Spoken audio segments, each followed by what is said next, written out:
실시간 헤드라인입니다. 첫 번째 소식입니다. 중국의 인공지능 업체 딥시크 충격으로 주가가 약세를 면치 못했던 엔비디아가 최근 미국 빅테크 기업들이 실적 발표에서 AI 투자를 늘릴 것이라고 잇따라 밝히면서 3% 가까이 급등했습니다. 두 번째 소식입니다. AI 대표 수혜주인 슈퍼 마이크로 컴퓨터가 18% 폭등했습니다. 상승세를 이어 시간 외에서도 1%대 상승세를 몰아가고 있습니다. 이어서 세 번째 소식입니다. 트럼프 미국 대통령이 현지 시간 10일부터 미국으로 수입되는 모든 철강과 알루미늄에 25%의 관세를 부과할 것이라고 밝혔음에도 국제유가는 2% 정도 상승했습니다. 마지막 소식입니다. 트럼프 미국 대통령, 미국에 수입되는 모든 철강과 알루미늄에 대해 25%의 관세를 부과하자 안전자산에 대한 수요가 급증해 금이 트로이 온스당 2,900달러를 돌파하며 사상 최고치를 경신했습니다. 매일 아침 8시 성공 투자를 향한 힘찬 발걸음 출발 증시와이드 시작합니다. 진행의 이소연입니다. 먼저 방금 전 들어온 소식부터 전달드리겠습니다. 속보가 아주 많습니다. 천천히 말씀드리겠습니다. 트럼프 대통령이 철강과 알루미늄에 25%의 관세를 부과한다라는 부분의 행정명령에 서명했습니다. 또 바로 이어서 향후 이틀 내 상호 관세도 발표하겠다라고 설명했는데요. 자동차와 반도체, 의약품 관세도 검토 중이라는 소식입니다. 또 관세 부과 상대국의 보복 가능성에 대해서는 신경 쓰지 않겠다라고 설명했고요. 이어서 플라스틱 빨대 사용에 행정명령에 서명했습니다. 오늘 우리 시장에서도 제지주 관련된 흐름들 살펴보셔야 될 것 같습니다. 또 마지막 소식입니다. 가자지구 인질에 대해서는 현지 시간 15일 정오까지 석방하지 않는다면 휴전을 취소하겠다라는 소식까지도 전달드립니다. 네, 우선 관세 우려를 덜어내고 미증시 3대 지수는 간밤에 일제히 상승하면서 장을 마무리 지었습니다. 테슬라를 제외하고도 M7 기업 모두 상승세를 이어갔는데요. 이제 투자자들은 CPI와 PPI에 집중하고 있습니다. 자, 더 자세한 소식은 이어지는 이슈 와이드를 통해서 설명드리겠습니다. 먼저 오늘 저희가 준비한 소식들 화면을 통해서 정리해 보겠습니다. 아침에 있는 코인 이슈, 예적금, 암호화폐로 대이동 중인 코인 시장에 대해서 자세하게 풀어보고요. 조용찬 소장의 이슈 와이드를 통해서 미증시 새로운 주도주로 부상하고 있는 섹터들, 종목들에 대해서 이야기 나눠보겠습니다. 또 개장 전 리포트, 트럼프 당선 그리고 취임 직후였던 2018년도 코스피는 23%나 넘게 빠졌습니다. 관세에 대한 리스크가 계속해서 부각되면서 우리 증시 역시 방향성을 잃고 있는데요. 어떤 소식인지 자세하게 짚어보겠습니다. 네, 먼저 간밤에 나왔던 소식들 오은비 앵커가 준비하고 있습니다.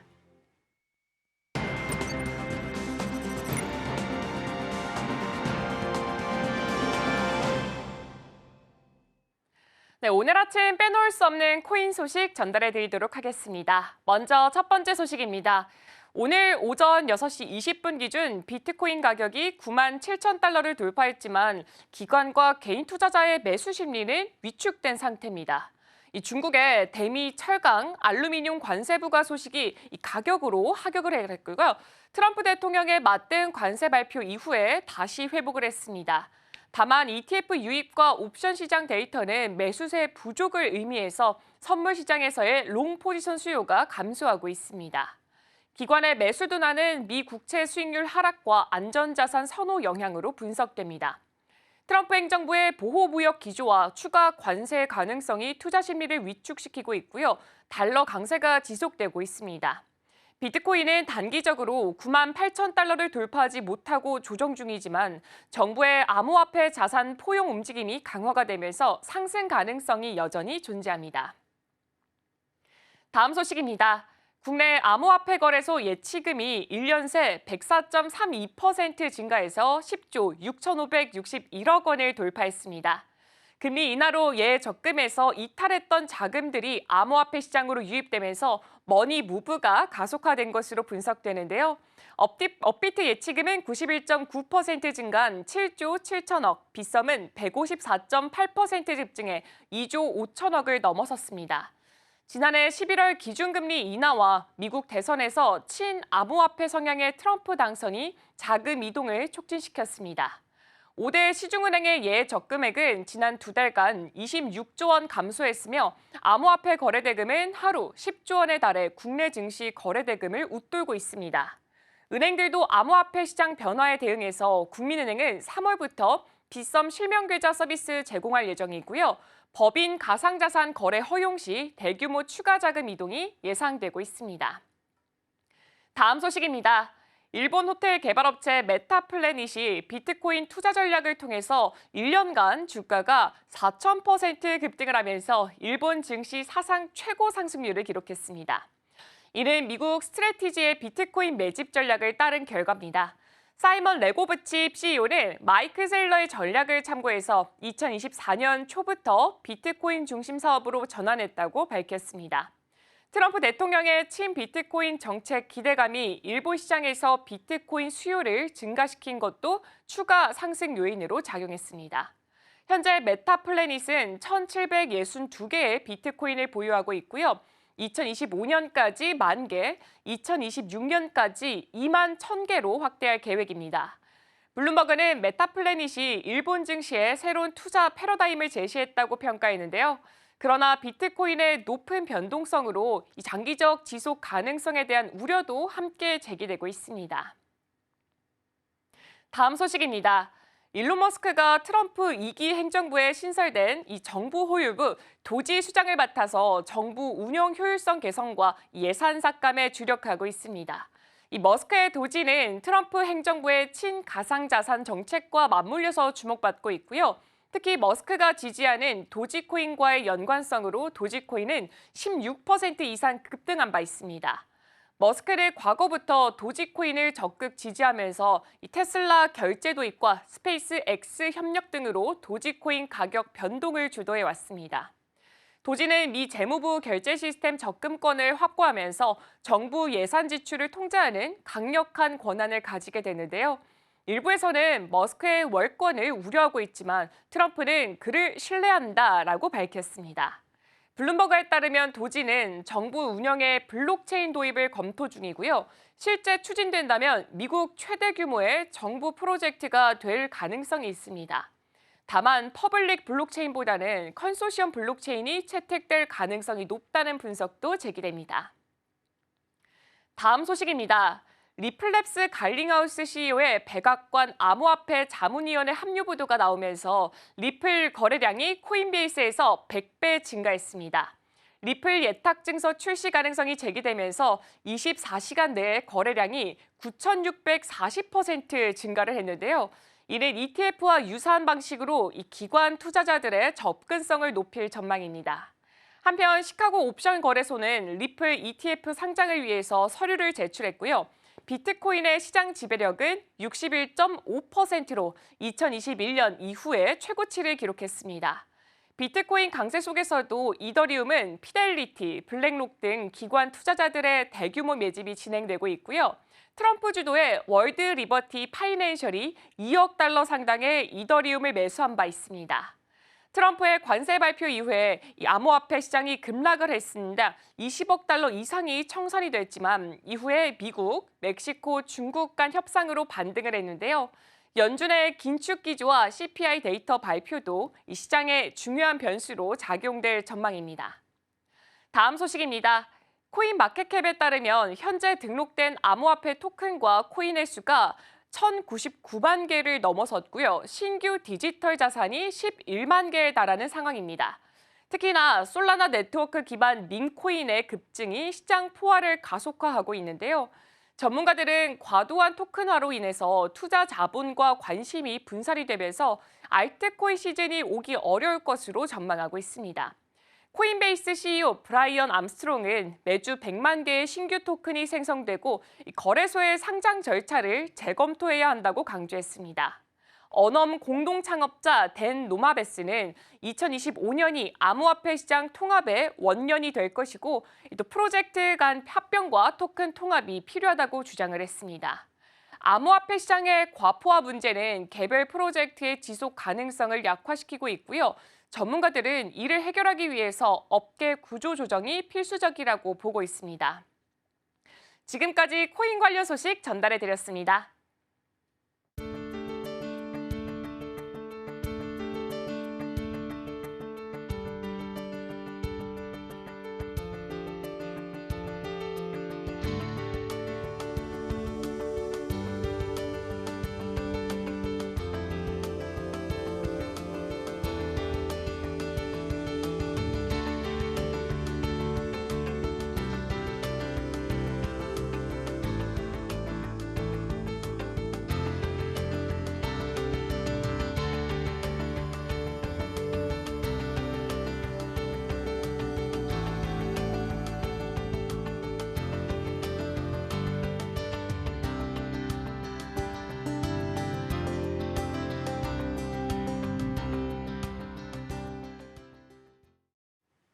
네, 서울경제신문에서 선정한 글로벌 조간 브리핑 시간입니다. 화면을 통해서 첫 번째 소식 전달드립니다.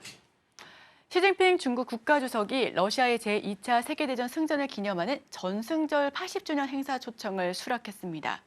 러시아, 우크라이나 전쟁 등의 여파로 한때 관계가 소원해졌었던 중국과 러시아는 최근 도널드 트럼프 미국 대통령 취임을 계기로 다시금 우호를 과시하는 분위기였는데요. 앞서 시 주석은 지난달 21일 블라디미르 푸틴 러시아 대통령과 화상회담도 가진 바 있습니다. 당시 푸틴 대통령은 시 주석을 향해 손을 흔들고 친애하는 친구라고 부르기도 했습니다. 이어서 다음 소식입니다. 트럼프 미국 대통령이 누구도 미국 철강 기업 US 스틸 주식의 절반 이상을 매입할 수 없다라고 밝히면서 일본 제철의 US 스틸 인수 계획이 새로운 국면으로 접어드는 양상입니다. 트럼프 대통령은 이시바 시게루 일본 총리와 첫 정상회담을 한 뒤 기자회견에서 일본 제철이 인수가 아닌 투자를 하겠다라고 강조한 바 있습니다. 이시바 총리도 전날 NHK TV 프로그램에 출연해 단순한 인수가 아니고 일본 제철이 투자를 해서 어디까지나 계속 미국 회사로 있을 것이라며 투자 자체를 부각했습니다. 양국 정상이 언급한 투자의 의미가 분명하지 않는 가운데 또 트럼프 대통령이 어떤 기업도 US 스틸의 과반 지분을 취득하지 못할 것이라고 못을 박으면서 일본 제철이 US 스틸 주식을 전량 매입해 완전 자회사로 만든다는 계획은 사실상 어려워졌습니다. NHK는 일본 제철이 중요한 첨단 기술을 제공하려면 US 스틸을 완전히 인수해야 한다고 판단했는데요. 교도통신도 일본 제철이 출자 비율을 50% 이하로 대폭 낮춘다면 트럼프 대통령이 승낙할 가능성이 있다라고 밝히면서 다만 US 스틸 관리가 충분히 이루어지지 않아 US 스틸 기술만 가져갈 수 있다는 견해도 있다고 부연하고 있습니다. 이어서 다음 소식입니다. 오픈 AI가 수개월 내로 첫 맞춤형 인공지능 칩의 설계를 마치고 대만의 TSMC에 생산을 의뢰할 계획입니다. AI 칩 시장을 독점하고 있는 엔비디아에 대한 의존도를 줄이기 위해서라지만 해당 칩이 엔비디아 칩을 완전히 대체하기는 어려울 전망입니다. 오픈 AI는 수개월 내로 파운드리 기업의 첫 번째 칩 디자인을 보내는 테이핑 아웃을 시작할 예정이다라고 밝혔는데요. 오픈 AI는 내년부터 TSMC의 3나노미터 공정 기술로 자체 AI 칩을 대량 생산할 수 있을 것으로 기대하고 있습니다. 테이핑 아웃에는 수천만 달러의 비용이 들고 기간은 통상 6개월 정도 걸립니다. 엔비디아 칩은 AI 칩 시장의 약 80%의 점유율을 차지하고 있는 상황이고요. 독점적 구조에 따른 비용 상승을 줄이고 또 의존도를 낮추기 위해 마이크로소프트와 메타, 오픈 AI 등은 엔비디아 칩을 대체할 자체 혹은 외부 대안을 찾고 있습니다. 이어서 다음 소식입니다. 이시바 시게루 일본 내각 지지율이 미일 정상회담 직후 조사에서 3개월 만에 40%대로 올라갔습니다. 미일 정상회담에서 선방했다라는 평가가 나오면서 지지율 상승으로 이어진 건데요. 이시바 총리는 이번 회담에서 트럼프 대통령의 기분을 맞추는 아부의 기술을 선보인 한편 그의 손자 취향까지 고려해 금빛 사무라이 투구까지 선물했다고 전해지고 있습니다. 또 대미 투자와 미국산 액화 천연가스 수입 확대를 약속해 관세 부과, 방위비 증액 등의 요구를 피하고 미일 동맹 강화와 안보 협력 방침을 확인하는 등 선방했다라는 평가를 받고 있습니다. 네, 제가 준비한 소식은 여기까지 전달드립니다. 바로 이어서 이슈 와이드를 통해 더 자세한 소식 전달드리겠습니다.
네, 더 넓은 시선으로 시장의 계획 세워보겠습니다. 미중산업경제연구소 조용찬 소장님 모셔봅니다. 어서 오세요. 예, 안녕하십니까.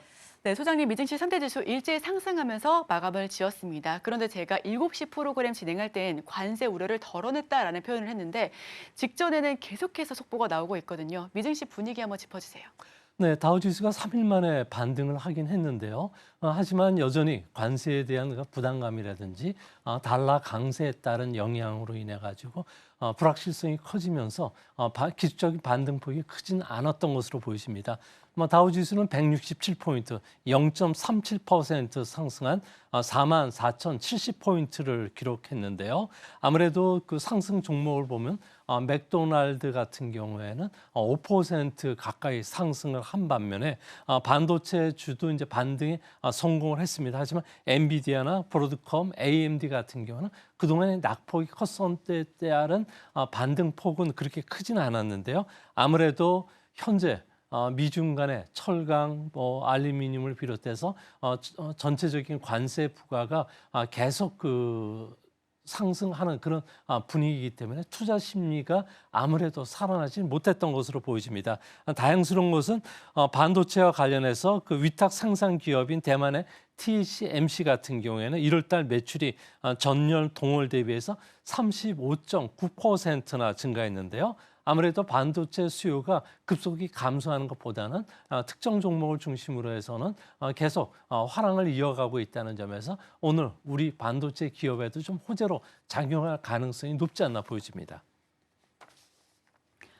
네, TSMC가 다행히 매출이 증가하고 반도체 수요 역시도 특정 종목을 중심으로는 화랑을 이어가고 있다. 우리 반도체도 좀 좋은 모습으로 오늘장 시작할 수 있겠다라는 이야기를 나눠봤습니다.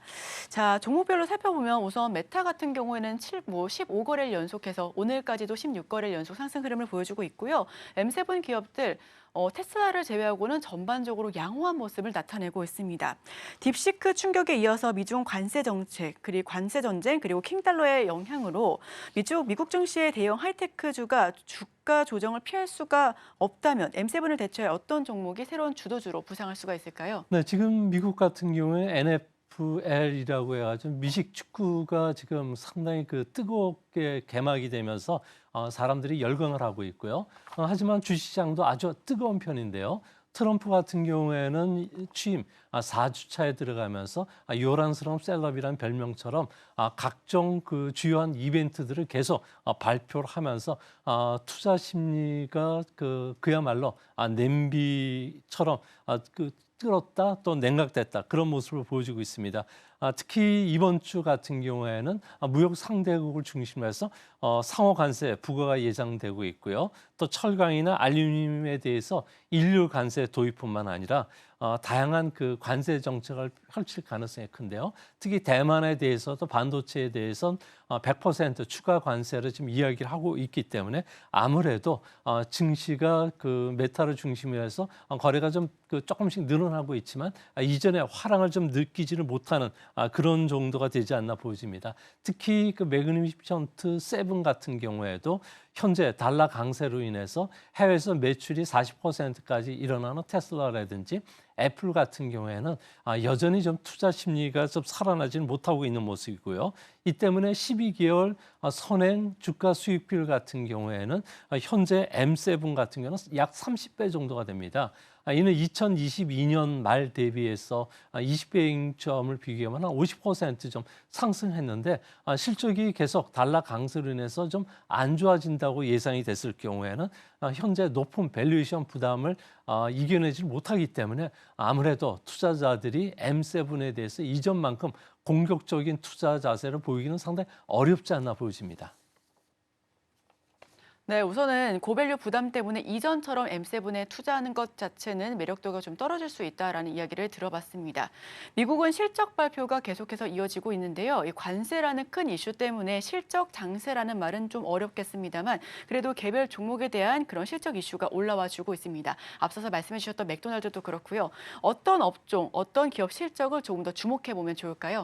네, 지난 주말까지 미국 기업들 같은 경우에는 60% 기업이 실적을 발표했는데요. 예상치를 살짝 좋게 발표를 했지만 시장의 눈높이에 2% 부족하면서 실적 발표가 오히려 악재가 된 기업들도 상당히 많은데요. 지금까지 발표된 모든 데이터를 종합해 보면 시장의 주도주들이 이번 어닝 시즌을 기점으로 해서 좀 교체될 가능성이 지금 높아지고 있습니다. 첨단 기술주 비중이 높은 S&P 500의 성장주 지수와 그리고 소비나 헬스케어, 금융업종 비중이 높은 S&P 500의 가치주 지수를 보면은 현재 이런 모습이 뚜렷해지고 있는데요. 성장주 지수 같은 경우에는 1분기에 그 순이익이 22.6%를 고점으로 해서 연말까지 계속 내리막 추세를 보여주고 있고요. 반면에 가치주 같은 경우에는 순이익이 1분기를 바닥으로 해서 계속적으로 상승하고 있다고 합니다. 4분기에는 21.2%로 성장주와 거의 같은 실적을 보여주게 되는데요. 이 때문에 시장에서는 모멘텀이 강한 가치주로의 그 편입 비중을 높여야지 되지 않나 이런 의견들이 나오고 있다고 합니다. 주식시장의 키포인트는 실적이 좋아지는 종목, 특히 저평가된 상태에서 주식을 사서 고평가됐을 때 주식을 파는 전략이 되는데요. 이 때문에 첨단 기술주들 같은 경우에는 실적 모멘텀이 더 이상 좋아지지 않고 있고 이 때문에 더 이상 높은 주가 수익비를 받을 수 없다는 측면에서는 아무래도 가치주로의 이동이 빨라지지 않을까. 그래서 맥도날드가 실적이 예상보다 조금 좋아졌는데 비해서 오늘 주가가 5% 가까이 급등한 것도 이런 현상으로 보여집니다. 네, 가치주 편입 비중을 높여야 한다라는 의견을 들어봤고요. 저평가된 주식을 잘 살펴봐야 될 것 같습니다. 그래서 오늘 시장에서도 맥도날드가 미미한 개선세에도 불구하고 좋은 퍼포먼스를 낸 게 아닐까라는 의견까지도 들어보겠습니다. 미일 정상회담의 효과일까요? 사실상 아부의 기술이라고 하는데 이시바 지지율이 44%로 전달보다 5%포인트 높아졌습니다. 트럼프 대통령이 지난주에 미일 정상회담을 가졌고요. 이번 주는 미중 정상회담을 가질 예정입니다. 이렇게 인근 국가 회담이 우리나라에 미칠 영향에 대해서 여쭤보겠습니다. 네, 이번 그 미일 정상회담에서는 안보 우려를 불식했다는 점에서 일본엔 큰 호재가 되긴 하겠지만 가장 중요한 통상 문제와 관련해서 어떤 그 우호적인 발언을 듣지는 못했다는 점에서 일본 언론들 자체도 정상회담과 관련된 성적표는 한 80% B 정도의 성적을 받았다고 보고 있습니다. 특히 경제 문제와 관련해서 보따리를 상당히 많이 풀었는데요. 현재 일본의 대미 직접 투자 규모는 작년 말 기준으로 해서 한 7,800억 달러 정도가 된다고 합니다. 이제 앞으로 2030년까지는 계속적으로 1조 달러 이상 끌어올릴 예정으로 있는데요. AI라든지 반도체, 자동차 공장도 건설해 주겠다. 주류나 식품까지도 진출하겠다고 이야기를 하면서 고용을 창출시켜 주겠다고 이야기를 했는데 이에 반면에 트럼프 같은 경우에는 관세 특히 자동차와 관련해서는 항상 검토할 수 있는 과제다. 동맹국도 예외가 아니라는 점을 분명히 했다는 겁니다. 이 때문에 우리나라 같은 경우에는 대미 무역 흑자가 미국 입장에서 봤을 경우에 7위, 8위 정도 되고 있는데요. 이 때문에 트럼프 같은 경우에도 우리나라에 대해서도 대미 흑자 축소를 위한 여러 가지 관세 카드를 꺼낼 가능성이 높지 않나 보여집니다. 우리 입장에서 보면은 제일 큰 시장 미국 시장을 잃었을 경우 또 우리 경제에 큰 추격을 줄 수가 있기 때문에 앞으로 알래스카에 대한 액화 천연가스 LNG에 대한 개발 협력이라든지 무역 적자를 축소시키기 위해서 농산물 수입을 좀 확대하는 문제, 방위 장비 구매뿐만 아니라 하이테크 분야에서 협력을 늘리는 정책, 그리고 한미 군사 동맹을 강화하는 구체적인 정책들을 내놔야지 미국과 우리 경제가 서로 윈윈할 수 있다는 점에서 앞으로 정부의 과제도 좀 커지지 않을까 보여집니다. 네, 안보 우려를 불식했다라는 점에서는 긍정적이고요. 우리 정부 역시도 할 일이 더 많아질 것으로 보여집니다. 통상 문제와 관련해 우호적인 발언을 듣지 못했다라고 하는 부분에 성적표를 80점 주셨는데 B 정도인데 80점이면 저는 B 플러스 정도 될 줄 알았거든요. 그만큼 통상 문제가 큰 거겠죠. 상호 관세 이야기도 계속해서 나오고 있습니다. 우리나라도 점점 그 순간이 다가오고 있다라고 하는 느낌인데 어떤 영향이 가장 크게 다가올까요? 네, 상호 관세라는 것은 특정 국가가 미국 수입 제품에 대해서 10% 관세를 부과했을 경우에 미국도 해당 관세율 정도만큼 그 수입품에 대해서 관세를 인상하는 정책이 되는데요. 이 때문에 균형 관세라는 표현을 쓰기도 합니다. 우리나라 같은 경우에는 미국의 7, 8위 정도 되는 무역 흑자국이고요. 또 미국산 농축산물 중에서 쌀이라든지 그리고 콩, 소맥, 설탕, 육류, 유제품 관련해서는 한미 FTA 체결 이후에는 많이 낮아지긴 했지만 미국보다 높은 관세율을 적용을 받고 있습니다. 이 때문에 우리나라 농산물이라든지 자동차와 관련해서는 미국의 상호 관세 폭탄을 맞을 가능성이 큰데요. 이번 조치는 다분히 중국이라든지 또 신흥국들 같은 경우에는 관세율이 높기 때문에 중국, 인도, 터키, 브라질, 특히 미국 제품을 많이 수입하지 않는 EU를 대상으로 한 거지만 우리나라도 불똥이 튈 가능성이 크다는 겁니다. 미국에서 가장 우려하는 점은 구글이나 애플, 메타, 그리고 넷플릭스와 같은 빅테크 기업에 대해서 우리 정부가 디지털 시장 위반과 관련된 조사를 한다든지 독과점 규제와 관련해서 계속 조사를 했을 경우에는 관세를 무기화시켜서 꺼낼 수 있다는 겁니다. 이 때문에 트럼프 같은 경우에도 앞으로 무역 적자를 줄이기 위해서 한국산 그 제품에 대해서 일률 관세뿐만 아니라 맞춤형 관세, 상호 관세도 부과할 가능성이 높은데요. 이렇게 됐을 경우에 환율 변수를 고려하지 않았다면 올해 미국에 대한 수출은 작년보다 그 계량 분석상으로는 한 13% 정도 하락할 수가 있기 때문에 앞으로 통상 문제와 관련된 협상이 상당히 중요한 주식시장의 변수가 될 가능성이 있지 않나 보여집니다.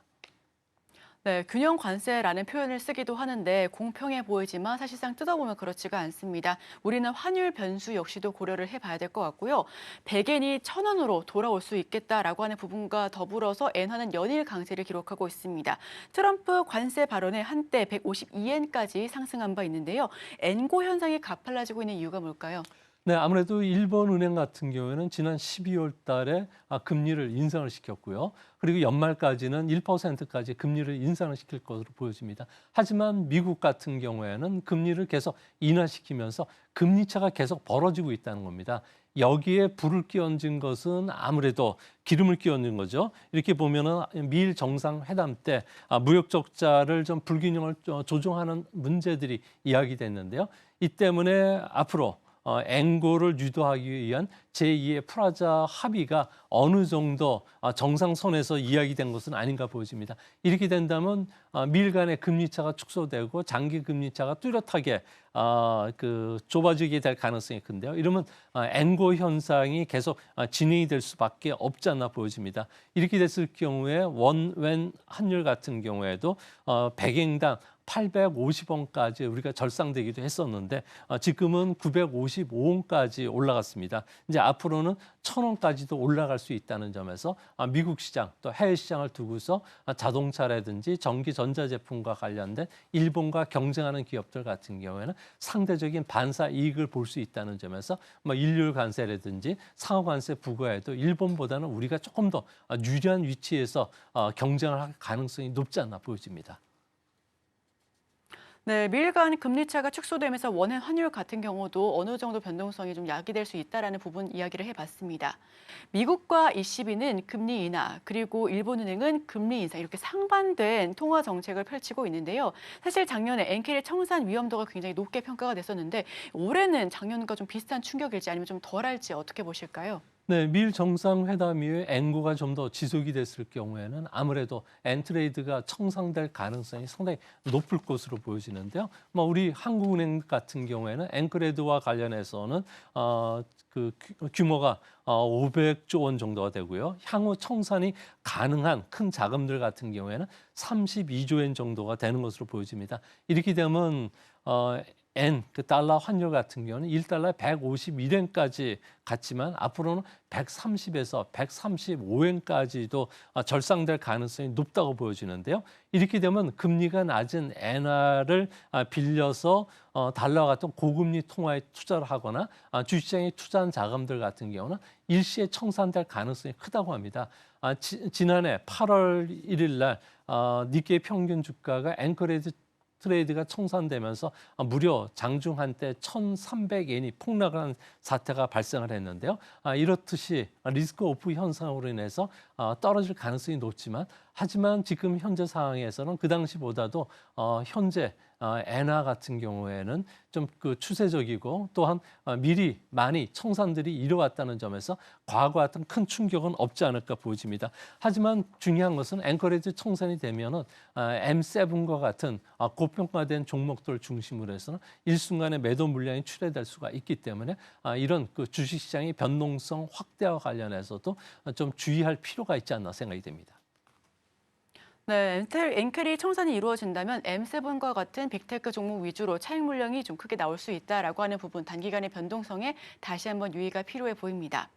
미국 언론들에 따르면 빠르면 이번 주에라도 미중 회담이 진행될 수 있다라는 보도가 잇따라 나오고 있는데요. 미중 관계가 화해 모드로 갈 수가 있을지 아니면 그냥 보여주기식에 그칠지도 여쭤보겠습니다.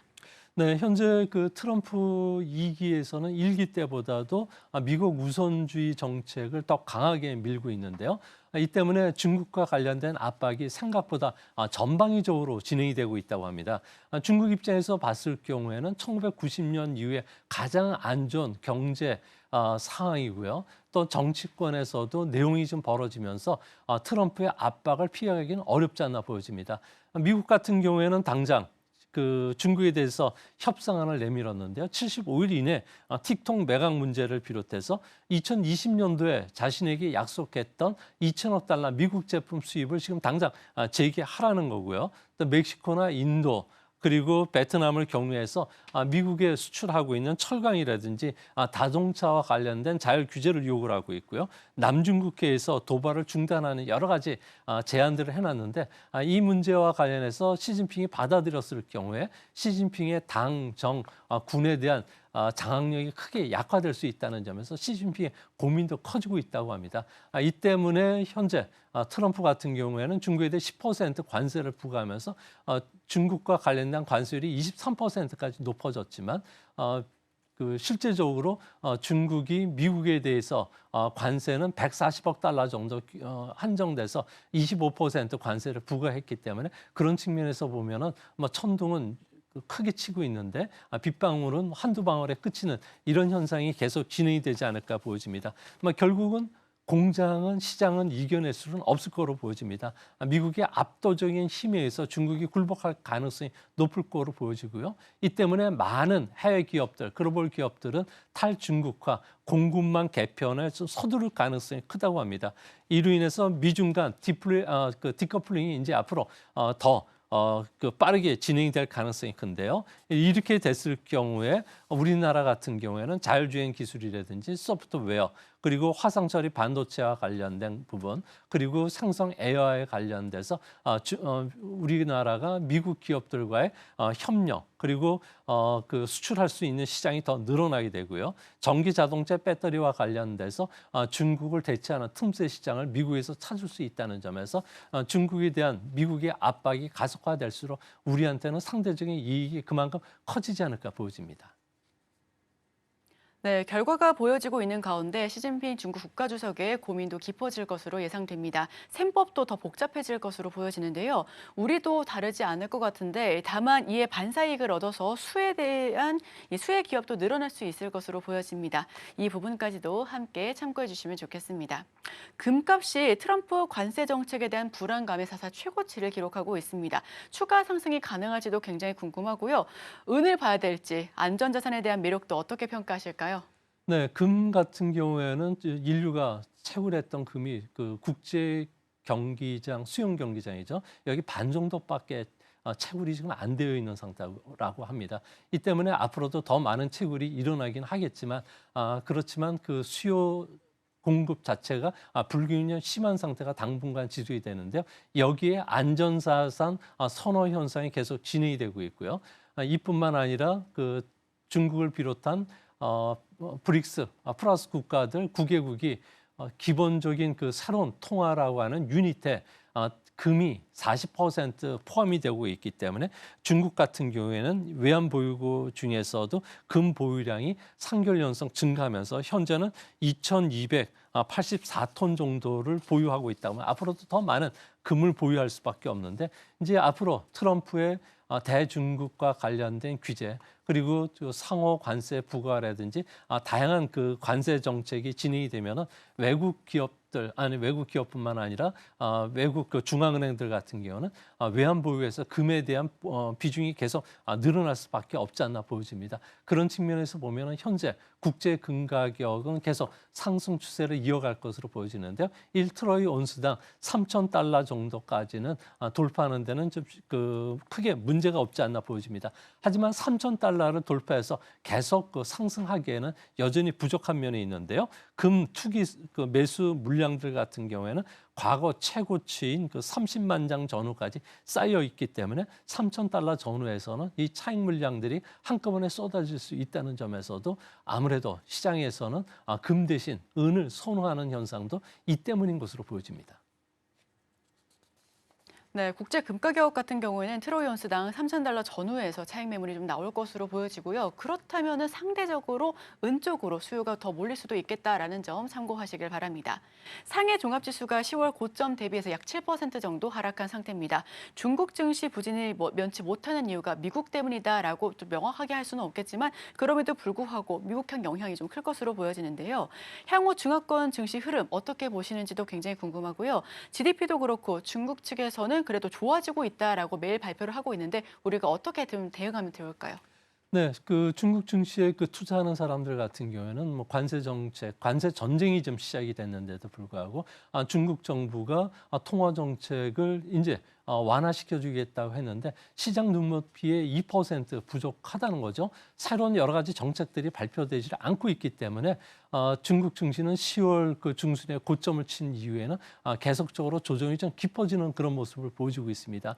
하지만 단기적으로 중국 증시가 반등할 수 있는 모멘텀이 강해지고 있는데요. 이같이 보는 거는 중국 증시는 정책 시장이라는 표현처럼 이제 전인대가 각 지방서부터 춘절 이후에 이번 주부터 본격적으로 진행이 되면서 각 지방 정부를 중심으로 한 여러 가지 보조금 정책들이 발표가 되고 있습니다.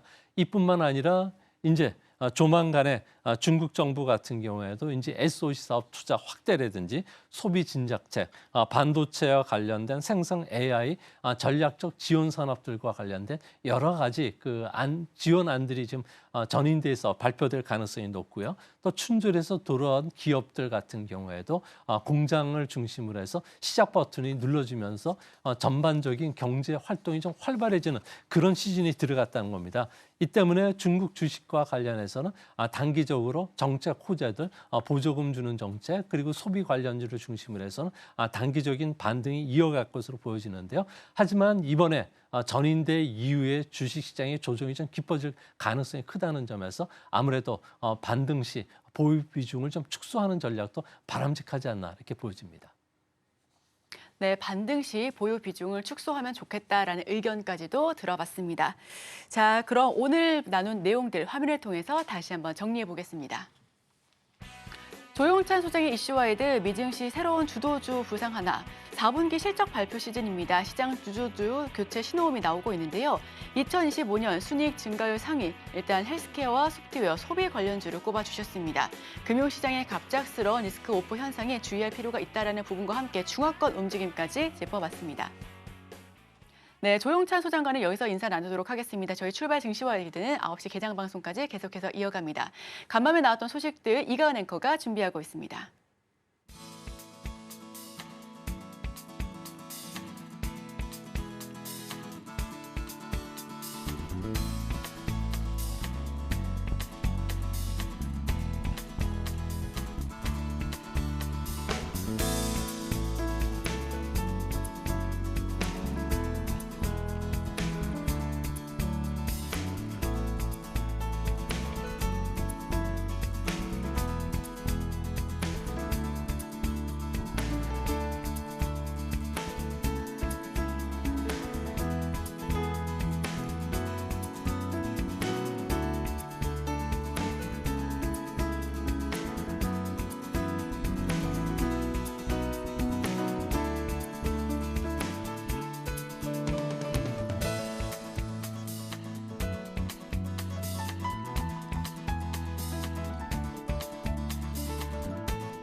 오늘 아침 빼놓을 수 없는 글로벌 이슈 쉽게 읽어드립니다. 아침에 읽는 어젯밤 미증시 이야기 어떤 이슈들이 있었는지 함께 살펴보겠습니다. 먼저 첫 번째 소식입니다. 세계 최대 반도체 위탁 생산 업체 대만의 TSMC가 2025년 1월 매출이 전년 동월 대비해서 35.9% 증가한 2,932억 8,800만 대만 달러를 기록했다고 발표했습니다. 이는 1월 기준 사상 최대 매출이며 13개월 연속 증가세를 이어가고 있습니다. TSMC는 AI 서버용 첨단 반도체 판매가 호조를 보이며 매출이 급증했다고 밝혔습니다. 그러나 1월 21일 대만에서 발생한 규모 6.4의 강진으로 인해 일부 공장 가동이 중단됐고 웨이퍼와 원자재가 폐기되면서 1월에서 3월 분기 약 53억 대만 달러의 손실이 예상됩니다. 이에 따라 1분기 매출 전망은 250억에서 258억 달러로 제시됐으며 지진 영향으로 하한선에 가까울 것으로 보입니다. TSMC는 매출 총이익률은 57에서 59%, 영업이익률은 46.5에서 48.5%로 전망했습니다. 한편 오늘 미국 애리조나에서 이사회를 열고 대미 투자 확대를 발표할 가능성도 큽니다. 이는 트럼프 대통령이 대만산 반도체 100% 추가 관세 부과 가능성을 언급한 것과 관련이 있는 것으로 보입니다. 이어서 다음 소식입니다. 테슬라가 중국에서 생산한 전기차 판매량이 1월 63,238대로 전년 동월 대비 11.5% 감소했다고 공상시보가 보도했습니다. 중국 승용차 신식 연석회에 따르면 테슬라의 모델 3와 모델 Y 판매량은 전월 대비 32.6% 급감했습니다. 반면 중국 최대 자동차사 비아디는 1월 29만 6,446대를 판매하며 전년 동기 대비 47.5% 증가했습니다. 창안차와 샤오펑차도 판매량을 늘려 테슬라를 압박하고 있습니다. 테슬라는 신형 모델 Y를 출시하고 가격 인하 및 무이자 할부를 제공하며 판매 촉진을 시도했지만 경쟁이 심화되며 어려움을 겪고 있습니다. 샤오미는 지난해 12월 모델 3보다 더 많은 SU7을 판매했으며 올 여름에는 모델 Y에 대항할 SUV를 출시할 계획입니다. 한편 테슬라는 춘절 연휴를 맞아 3주간 상하이 공장의 일부 생산 라인을 보수했습니다. 1월 테슬라 전기차는 독일, 프랑스, 노르웨이, 스웨덴에서도 판매량이 각각 59.5%, 63%, 44%, 38% 감소했습니다.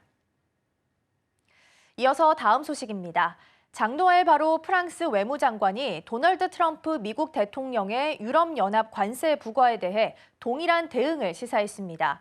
AFP 통신 등에 따르면 바로 장관은 현지 시간 10일 프랑스 최대 민영 방송 TF1에 출연해 이유는 미국이 부과한 모든 관세를 복제해 똑같이 대응할 것이라며 프랑스와 유럽이 자국 이익을 방어하는 데 주저해서는 안 된다고 강조했습니다. 그는 트럼프 대통령이 2018년에도 관세를 부과했고 당시 EU가 대응했다고 언급하며 이번에도 같은 방식으로 대응할 것이라고 밝혔습니다.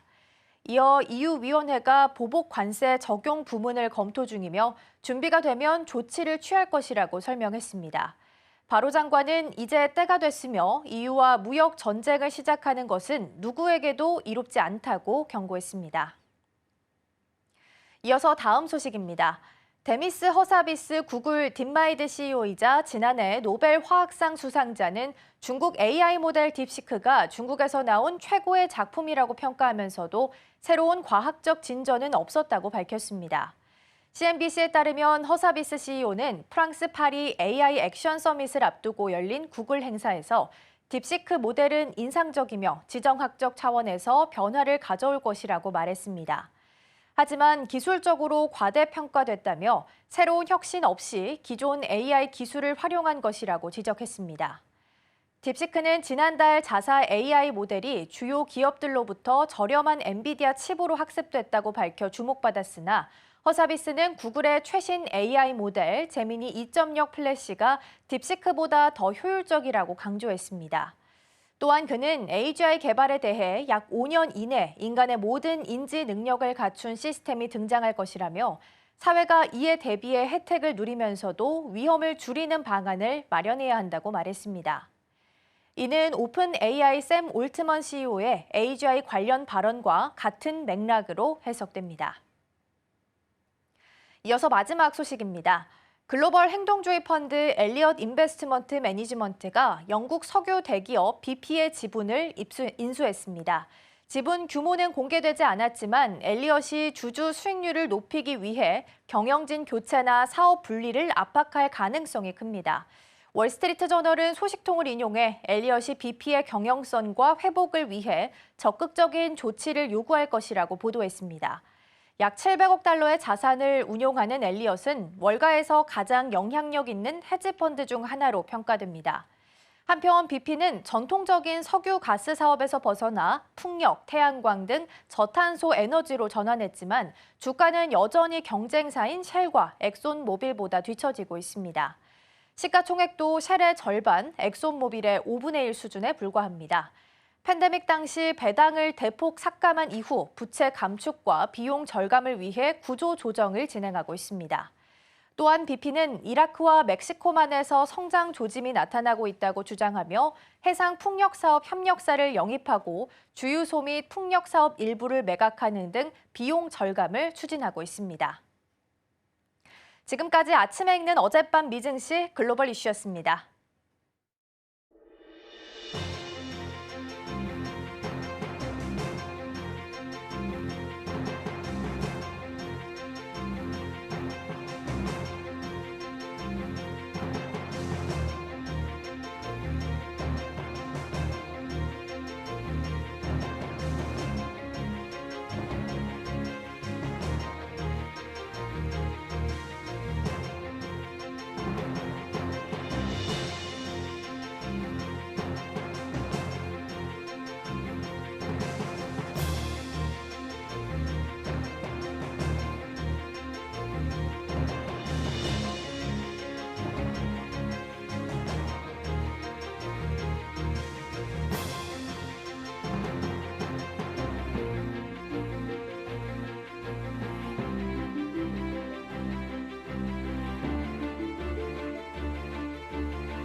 네, 개장을 약 11분 정도 앞두고 있습니다. 전날 미증시 3대 지수는 일제히 상승하면서 장을 마무리 지었습니다. 관세에 대한 우려도 좀 덜어냈고요. 딥시크에 대한 걱정 역시도 좀 사그라드는 분위기였습니다. M7도 테슬라를 제외하고 모두 오름세를 기록하면서 종가 형성했는데요. 어제 우리 증시는 어떻게 마무리가 됐는지 전일장 한마디 살펴보겠습니다. 전일장 한마디입니다. 2018년도 트럼프 대통령이 2017년도 초에 당선을 알리고요. 계속해서 활동을 하면서 2018년도에 코스피는 23%가 넘게 빠졌다고 합니다. 당시에 2600포인트를 바라보던 코스피는 2000포인트 아래를 밑돌면서 지지부진한 흐름을 보여줬었는데 그 가운데서는 그 당시에도 관세에 대한 리스크, 노이즈가 잡혀 있었고요. 우리 증시 역시 계속해서 관세에 대한 노이즈가 앞다퉈서 발생할 수 있을 것으로 보여집니다. 그게 좀 좁혀지고 있죠. 자, 그럼 어제 장에서 어떤 테마들이 움직였는지 다시 한번 짚어보겠습니다. 대기업 3대장입니다. 현대차가 꿈의 배터리라고 불리우는 전고체 배터리 라인을 3월에 본격적으로 가동한다라는 소식을 알렸습니다. 지금까지 현대차 같은 경우에는 SK온 그리고 중국의 닝더스다이, LG 에너지 솔루션의 배터리를 공급해 왔는데요. 이제는 완전히 내재화에 성공할 것이다라고 하는 부분과 함께 기대감에 관련된 밸류체인도 올라갔었죠. 전고체 배터리는 전해질을 액체가 아닌 고체 형태로 사용하기 때문에 발화 위험도도 좀 적다라고 하는 부분까지도 함께 체크해 보시면 좋을 것 같습니다. 또 이번에 3대장 삼성전자는 계속해서 유리기판 관련된 모멘텀을 이어가고 있습니다. 지난주 목요일장부터 계속된 모멘텀 이어가고 있는 부분인데요. 다만 그렇다라고 하는 건 어느 순간에 차익 매도 물량이 나올 수도 있다는 부분을 참고해 주시면 좋을 것 같습니다. SK텔레콤을 주축으로 한 SK그룹의 AI 로봇 사업이 본격화되면서 로봇주 그리고 AI 소프트웨어 쪽 어제 다시 한번 상승 흐름을 보여줬었고요. 자, 이렇게 현대차와 삼성, SK 쪽 대기업 3대장의 이야기 한번 짚어봤습니다.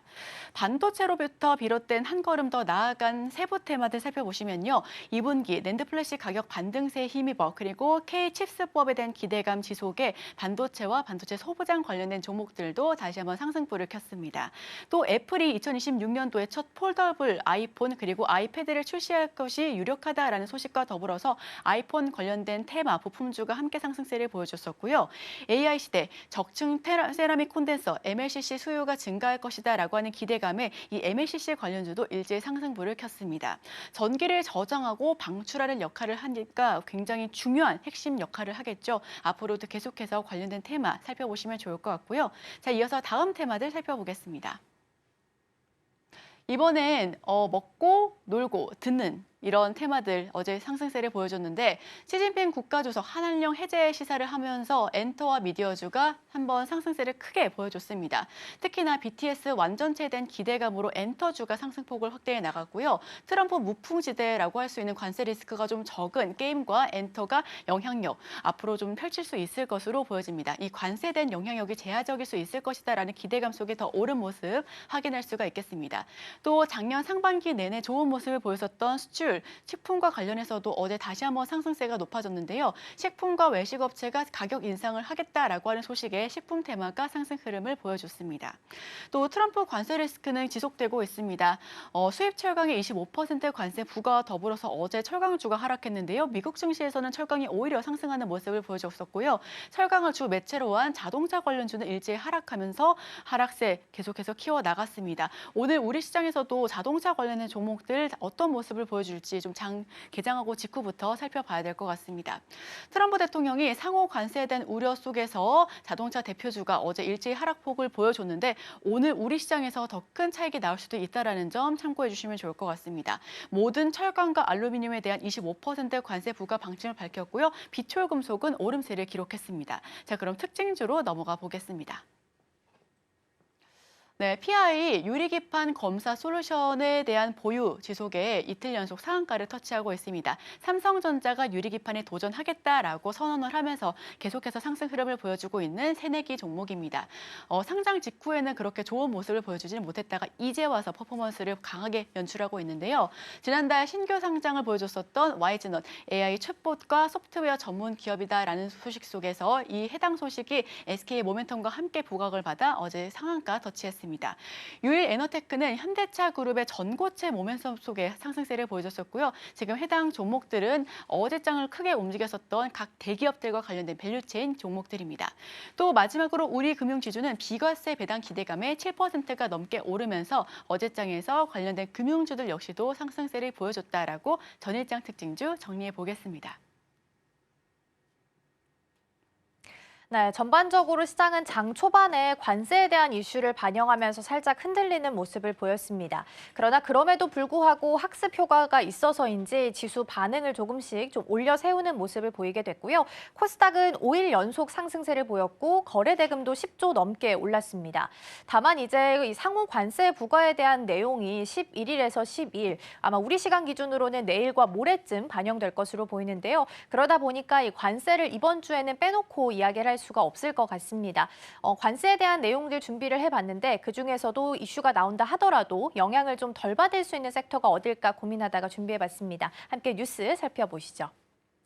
첫 번째로는 정유사 내용부터 좀 보도록 하겠습니다. 관세 전쟁 속에서 이 캐나다산 원유가 한국에 온다면 수익성 개선이 가능하다라는 측면에서 준비를 해봤고요. 먼저 보면 멕시코와 캐나다는 지금 25% 보편 관세에 대한 내용이 30일 동안 유예 중입니다. 유예이기 때문에 다시 시작될 수 있다라는 부분 체크 포인트고요. 지금 미국에 들어오고 있는 원유 수입 중에 60%, 그러니까 절반 이상이 캐나다에서 오고 있습니다. 그리고 캐나다산 중에서도 74%가 중진류를 차지를 하고 있는데요.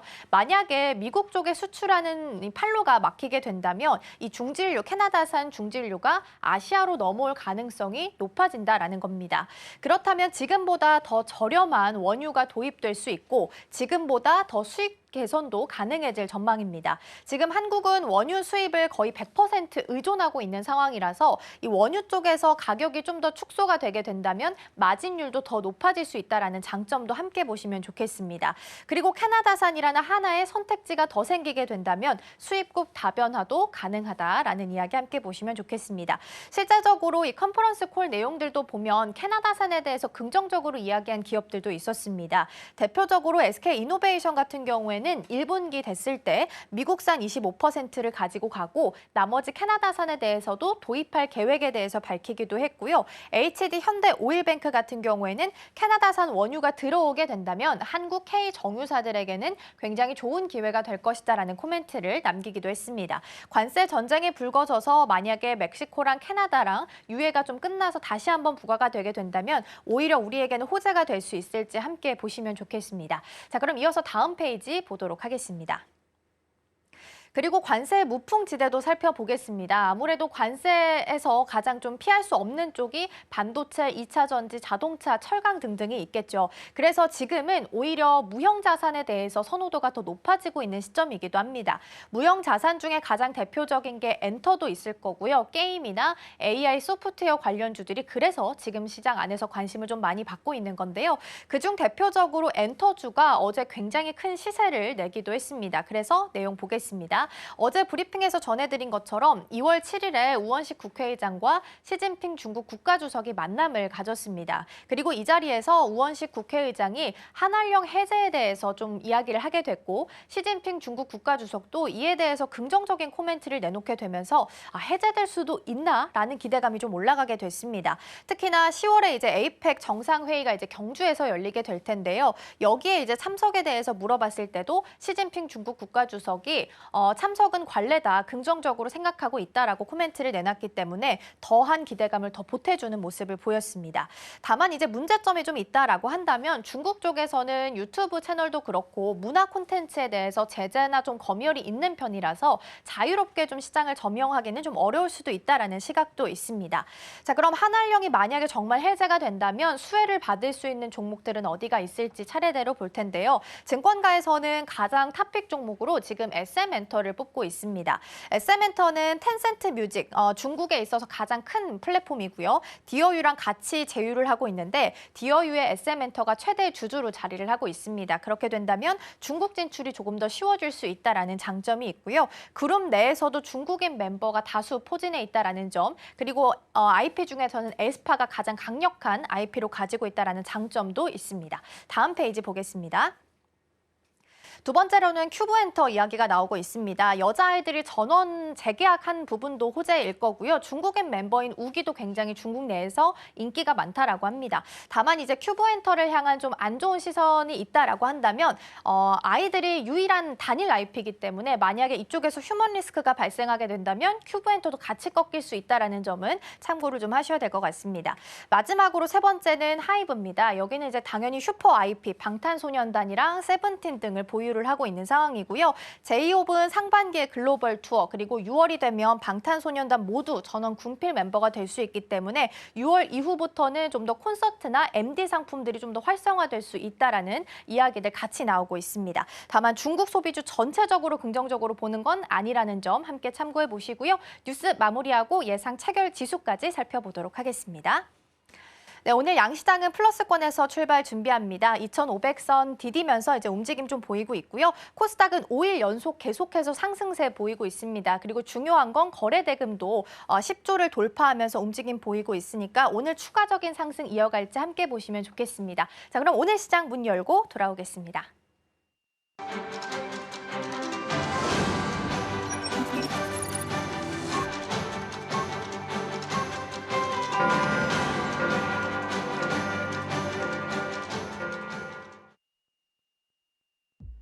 네, 2월 11일 화요일 문을 힘차게 열겠습니다.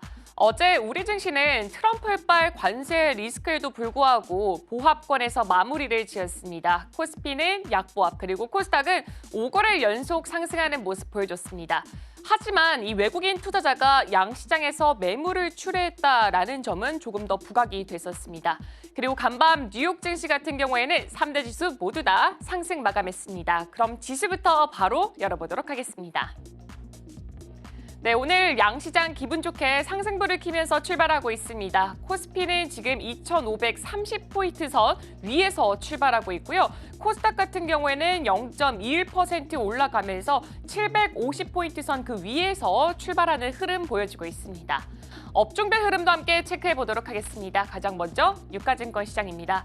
일단 오늘 유가증권 시장 안에서는 화학과 의약품, 섬유, 의복 쪽에서는 상승불이 켜 있지만 이 종이목재 쪽에서는 소폭의 하락세를 보여주고 있습니다. 이 트럼프 대통령이 플라스틱 빨대 구매 장려하는 행정명령에 서명을 했다라는 소식이 오늘 오전 8시쯤에 들려왔습니다. 오늘장 안에서 종이목재 주가들의 움직임 주목해 보셔야 될 것 같고요. 음식료품도 0.21% 정도 떨어지고 있습니다. 이어서 다음 업종들도 살펴보도록 하겠습니다. 다음 업종 안에서는 비금속 광물만 0.18% 정도 떨어지고 있고요. 철강과 금속, 기계, 전기전자, 운수 장비까지 모두 다 오름폭 형성하고 있습니다. 운수 장비가 현재 1.91%로 가장 높게 올라가고 있습니다. 코스닥 업종들도 살펴보도록 하겠습니다. 코스닥 업종 안에서는 유통이 0.36%로 가장 오름폭이 크지만 금융이 0.31%로 낙폭을 꽤나 깊게 형성하고 있습니다. 다음 업종들도 살펴보도록 하겠습니다. 다음 업종들을 살펴보자면 음식료, 담배와 화학 쪽에서는 좀 부진한 흐름 보여주고 있는데 종이 목재 같은 경우에는 지금 코스피와는 조금 다른 방향성 보여주고 있습니다. 현재 0.38% 정도 올라가고 있기 때문에 이 부분도 주목해 보시면 좋을 것 같습니다. 네, 이어서 시가총액 1위부터 5위까지 살펴보도록 하겠습니다. 현재 유가증권 시장 안에서는 LG엔솔과 현대차가 지금 보합권, 나머지는 모두 다 상승불을 켜고 있습니다. 일단 삼성전자 같은 경우에는 어제장에서 3.54% 모처럼 만에 급등세를 보여줬고요. 기관과 외국인이 함께 순매수하면서 주가를 좀 이끌어가는 모습을 보였습니다. 그리고 AI 스마트 모듈러 시장에 진출을 하겠다라는 소식이 있었고요. 또 2025 AHR 엑스포에서 이 하이브리드 실외기로 이 시장 공략을 시작을 할 예정인데 북미 냉난방 공조 시장에 공략을 하면서 이 부분에 좀 초점을 맞춘 것이다라고 시장에서는 해석을 하고 있습니다. 그리고 삼성전자, SK하이닉스 같은 경우에 반도체 투탑 모두 다 오름폭을 보여주고 있지만 이 트럼프 대통령이 오늘 나왔던 이 속보에 따르면은 이 반도체에도 관세를 부과할 것을 검토하고 있다라고 했기 때문에 그 부분도 유의해 보시면 좋을 것 같습니다. 그리고 삼성 바이오로직스 다시금 올라왔습니다. 현재 1.06% 정도 올라가고 있고요. 회계 처리 기준을 어겼다는 혐의로 기소됐던 사건에서 2심에서 무죄가 선고가 되자 이 서울중앙지검이 이에 불복하면서 대법원에 상고한 사실이 있었습니다. 이 부분도 참고해 보시면 좋을 것 같습니다. 그리고 LG엔솔 같은 경우에 어제장 안에서는 그래도 시가총액 3위까지 올라갔지만 현재 출발은 시가총액 4위에서 시작하고 있습니다. 국내 최대 규모 해상풍력단지인 제주 한림 해상풍력단지에 재생에너지 입찰 서비스 운영사로 선정이 됐다라는 소식이 있었습니다. 그리고 현대차도 지금 보합권의 움직임을 보여주고 있는데요. 인도네시아 공장의 아이오닉5가 이 생산이 중단될 것을 방안을 검토하고 있다라는 소식이 들려왔습니다. 이 한국산 철강을 미국으로 수입해서 제품을 만들고 있는 게 바로 현대차 그룹인데 그래서 철강과 알루미늄 25% 관세 그 영향권에 들어간다라는 증권가의 분석이 있었고요. 또 트럼프 대통령이 자동차 쪽에서도 전방위적인 관세를 검토하고 있다라는 소식까지 있었으니까 이 부분도 참고해 보시면 좋을 것 같습니다. 이어서 코스닥 1위부터 5위도 살펴보도록 하겠습니다. 네, 코스닥은 혼조세가 좀 짙게 보여지고 있습니다. 에코프로 BM과 에코프로 같은 경우에는 오늘장 안에 이제 실적을 발표할 예정입니다. 일단 에코프로 BM 같은 경우에는 낙폭이 조금 더 크게 자리하고 있는데요. 증권가에서는 오는 12일로 예정된 MSCI 지수 편출 위험 종목으로 에코프로 BM을 꼽았습니다. MSCI 지수에서 편출이 된다면 이 해당 지수를 추종하는 패시브 자금들이 유출되기 때문에 좀 악재로 분석이 되고 있습니다. 그리고 에코프로 같은 경우에도 실적이 발표될 예정인데 이 6일에 있었던 발표에 따르면 전년 대비 매출은 52%, 57% 정도 감소가 했고요. 영업이익 같은 경우에는 적자 전환을 했습니다. 레인보우 로보틱스는 오늘장에서도 주가가 빠지면서 출발하고 있습니다. 6거래일 연속해서 올라가고 있었던 게 레인보우 로보틱스인데요. 외국인과 기관의 매도세에 어제장 안에서 하락 전환했습니다. 이 차익 실현 매물이 대거 출회가 됐다라는 게 시장의 분석으로 작용되고 있습니다. 네, 이제 맵을 열어서 지금 이 시장 속에서 과연 어떤 종목들이 특징적인 움직임을 보이고 있는지도 함께 체크해 보도록 하겠습니다.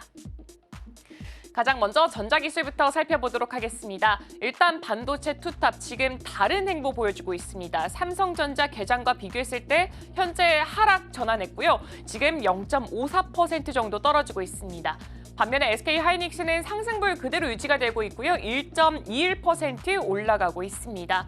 양자 암호 쪽에서도 소식이 하나 나왔습니다. 일본의 연구팀이 기존보다 1000배 정도 빠른 양자 컴퓨팅 기술을 개발했다고 니온게이자의 신문에서 보도가 나왔기 때문에 오늘장 안에서 한국첨단소재나 엑스게이트 같이 양자 관련된 종목들의 움직임도 주목해 보시면 좋을 것 같습니다. 그리고 한화 에어로스페이스가 현재 15.61% 아주 강한 급등세를 보여주고 있는데요. 지난해 사상 최대 실적을 기록을 했습니다. 영업이익 같은 경우에는 전년 대비했을 때 190% 정도 올라간 것으로 확인이 됐습니다. 그리고 하나오션의 지분을 추가 매입할 것이다라는 것을 발표를 했습니다. 만약에 매입을 하게 된다면 지분율이 42%로 늘어날 예정이고요. 최대 주주의 지위를 더욱더 굳건하게 다져갈 수 있을 것으로 보여지고 있습니다. 한국항공우주 같은 경우는 현재 0.3% 정도 올라가고 있습니다. 4분기 OP가 컨센을 좀 하회를 했습니다. 이 보잉의 파업으로 인해서 기체 부분에서 매출에 조금 차질이 있었다라는 게 그 요인으로 꼽혀지고 있습니다. 그리고 아이폰 관련주들도 함께 체크해 보도록 하겠습니다. 하이비전 시스템이라던가 덕산 네오룩스 같은 경우에는 제 아이폰 관련주로 꼽히고 있는데요. 아이폰 같은 경우에는 트렌드포스에 따르면은 애플이 내년 가을에 첫 번째 폴더블 아이폰을 출시할 계획이라고 합니다. 일단 초기 출하량 자체가 800만 대에서 1000만 대 정도라고 하니까 이 아이폰 관련주들의 주가 추이도 함께 체크해 보시면 좋을 것 같습니다. 이어서 다음 섹터 넘어가 보도록 하겠습니다. 네, 다음 섹터는 지금 제조업 쪽 살펴보도록 하겠습니다. 제조업 쪽 같은 경우에는 지금 LG 엔솔, 삼성 SDI, 에코프로, BM 같이 지금 2차 전지 관련주들 오늘장 안에서는 좀 부진하게 출발하는 흐름 보여지고 있습니다. 지금 긍정적인 소식과 부정적인 소식 모두 다 있는데요. 일단 부정적인 소식부터 전달을 해드리자면 트럼프 대통령이 오늘 우리 시간으로 오전쯤에 발표한 이야기에 따르면은 자동차에도 관세 적용을 할 것을 검토하고 있다라는 게 2차 전지주에는 어느 정도 좀 타격이 가는 것으로 보여지고 있고요. 긍정적인 소식을 꼽아보자면은 이 현대차 그룹이 전고체 라인을 3월쯤에 본격적으로 가동할 것이다라는 소식이 있었습니다. 오늘장 안에서 주가 추이 확인해 보시면 좋을 것 같습니다. 일단 전반적으로 봤을 때는 오늘장 안에서 조선주들 흐름 괜찮게 가고 있습니다. HD 현대중공업이 1.3%, HD 한국조선해양이 0.69%, 지금 하나오션이 3.4% 정도 올라가고 있습니다. 한미반도체는 0.3% 정도 올라가고 있는데요. 한화정밀이 한미반도체와 이 TC본더 특허 소송에서 이 김앤장을 선임했다라는 소식이 또 추가적으로 들려왔습니다. 그리고 LS 일렉트릭도 함께 체크해 보도록 하겠습니다. LS 일렉트릭은 현재 1.44% 정도 올라가고 있습니다. 909억 원 규모의 이 파생 상품 거래 손실이 발생했다라는 것을 공시를 했습니다. 그리고 SC 엔지니어링은 지난해 실적이 호조세를 띄었습니다. 이어서 다음 섹터 넘어가 보도록 하겠습니다. 다음 섹터는 의료기술 쪽 확인해 보도록 하겠습니다.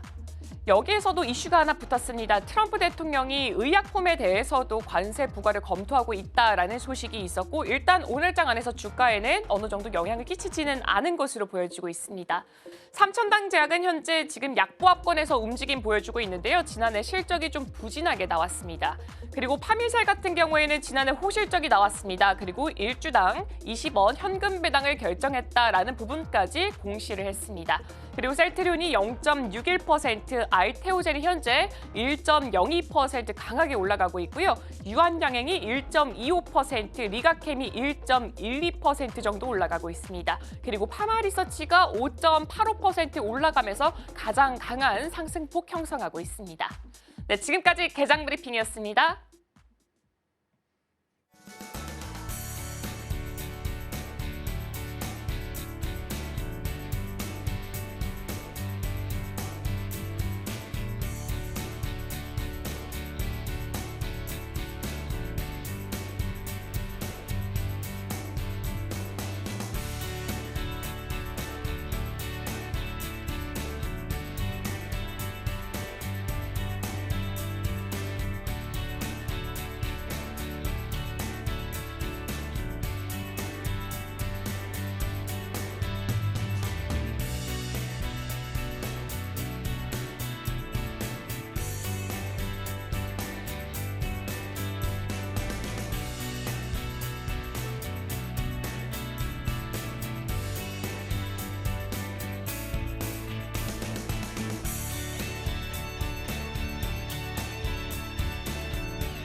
네, 계속해서 캐스팅콜로 이어가 보도록 하겠습니다. 오늘 도움 말씀에는 KM투자파트너스 김성훈 대표 자리해 주셨습니다. 대표님 어서 오세요. 네, 안녕하세요. 시장이 또 나쁘지 않게 계속 연속적인 흐름을 좀 가져갑니다. 오늘도 양시장 강보합 수준이고요. 외국인이 조금 빼고 있긴 합니다만 아직까지 막 규모가 크게 느껴지지는 않는 것 같습니다. 전반적인 개장 분위기는 좀 어떻게 보고 계실까요? 일단 관세의 리스크는 국내 시장이 실적 베이스로 좀 이겨내는 모습들 보여주고 있고, 오늘도 방산주를 필두로 해서 그리고 엔터주, 그리고 관세 관련된 흐름에서 좀 비껴 나갈 수 있는 이 무형자산에 관련된 IP의 종목들도 굉장히 오늘 또 강세를 보이고 있는 상황인데, 이 전반적으로 보면은 이제 우리가 첨단 산업과 관련된 테마성 이런 그 섹터들은 또 순환매를 계속 거듭하면서 오늘 같은 경우는 로봇주들이 좀 하락을 하고 있는 반면에 다른 그동안에 쉬었던 이제 일부 테마주 성격의 드론 관련주라든지 인공위성 쪽에서도 이제 수급이 붙으면서 일단 그 길목 지키기 이후에 수익을 어느 정도 실현할 수 있는 그런 패턴의 흐름들을 잘 익힌다면은 일단 시장 참여자분들이 수익을 얻을 수 있는 일단 개별주들의 흐름이 굉장히 강하게 나타나는 최근 시장의 흐름인 것 같고요. 일단 오늘 같은 경우에도 지금 이제 매크로적인 변수들이 계속 남아있기는 하지만 1월 같은 경우 CPI가 또 이제 발표가 되는데 전월 대비해서 한 0.3% 시장에서는 둔화 얘기가 있습니다. 그래서 둔화 흐름들이 보인다라고 하면은 금리 인상에 대한 압박이 좀 줄어들 수 있는 긍정적인 호재로 작용을 할 수 있을 것 같고, 최근 들어서 매크로적인 변수를 또 하나 확인하자면은 일본의 금리 인상에 대한 이슈가 있습니다. 일단 일본도 사실 인덱스 쪽으로 본다면은 달러 이후에 두 번째 이제 통화에 대한 흐름에서 본다면 굉장히 중요한 또 원화 흐름에서의 방향성을 우리가 예측을 할 수 있기 때문에 일본의 엔화 강세가 달러 약세를 이제 흐름을 불러오고 또 원화 강세로 이어질 수 있다면은 시장에는 좀 더 좋은 방향성으로 외국인들의 입지가 조금 더 굳어질 수 있는 좋은 흐름이 나타날 수 있는 것들도 한번 체크를 계속해서 어떤 엔화 움직임도 한번 보시기 바라겠고요. 오늘 시장에서는 아까 말씀드렸듯이 방산에 대해서는 일단 상승폭이 조금 두드러지기는 합니다만은 이것이 어느 정도 투자의 매력도가 지금 가격대에서는 조금은 오버슈팅일지 그런 것도 한번 체크를 한번 해보시기 바라겠습니다. 네, 그래도 다행히 좀 긍정적인 흐름을 이어가고 있습니다. 지금 관세에 대해서는 어느 정도 학습에 대한 효과가 좀 나타나고 있는 것 같고요. 관세를 실적으로 정방향으로 좀 반응을 해주면서 그래도 나름 나쁘지 않게 흘러가는 모습 확인이 좀 되고 있습니다. 상호관세 부과 내용에 대해서 아마 주말 사이에 많이 들으셨을 테고 현지 시간으로 11일에서 12일에 발표할 예정이라고 합니다. 그렇다면 이제 아마 내일과 모레 사이에 내용들이 좀 우수수 떨어지게 될 텐데 오늘 아침에도 트럼프 대통령이 자동차, 반도체, 의약품에 대해서 관세를 매기는 걸 검토하겠다라고 이야기를 하기도 했습니다. 그러면 전반적으로 시장을 대하는 태도를 일단은 관세 리스크가 있으니까 한 발 물러서 있어야 할지 아니면 조정이 나온다면 그걸 기회로 삼아봐야 될지 어떤 쪽이 좀 더 맞을까요? 네, 일단은 반도체도 그렇고 자동차도 그렇고 자동차 같은 경우는 유럽을 겨냥해서 이제 유럽과 같은 경우는 관세를 봤을 때 굉장히 이제 불균형한 이제 관세의 흐름이기 때문에 이제 미국향 같은 경우 유럽에서는 10% 관세를 매긴다면 미국은 유럽향에 대해서 2.5% 관세밖에 없잖아요. 그래서 일단 국내 같은 경우는 일부 자동차 종목들에 대해서 일단 투자 심리적으로는 위축이 될 수 있지만은 사실 타겟팅에 있어서는 저는 일단 멕시코 같은 경우도 관세를 일부 유예를 하면서 일단 자동차들의 흐름이 훼손이 강하게 되는 모습은 아니었는데 사실 가장 큰 이슈라고 하면은 현대기아차는 일단 전기차 쪽에서의 이제 캐즘을 빨리 극복하면서 이 2차 전지로 이어지는 이 밸류체인들이 좀 살아나는 모습들을 빨리 보여줘야 되는데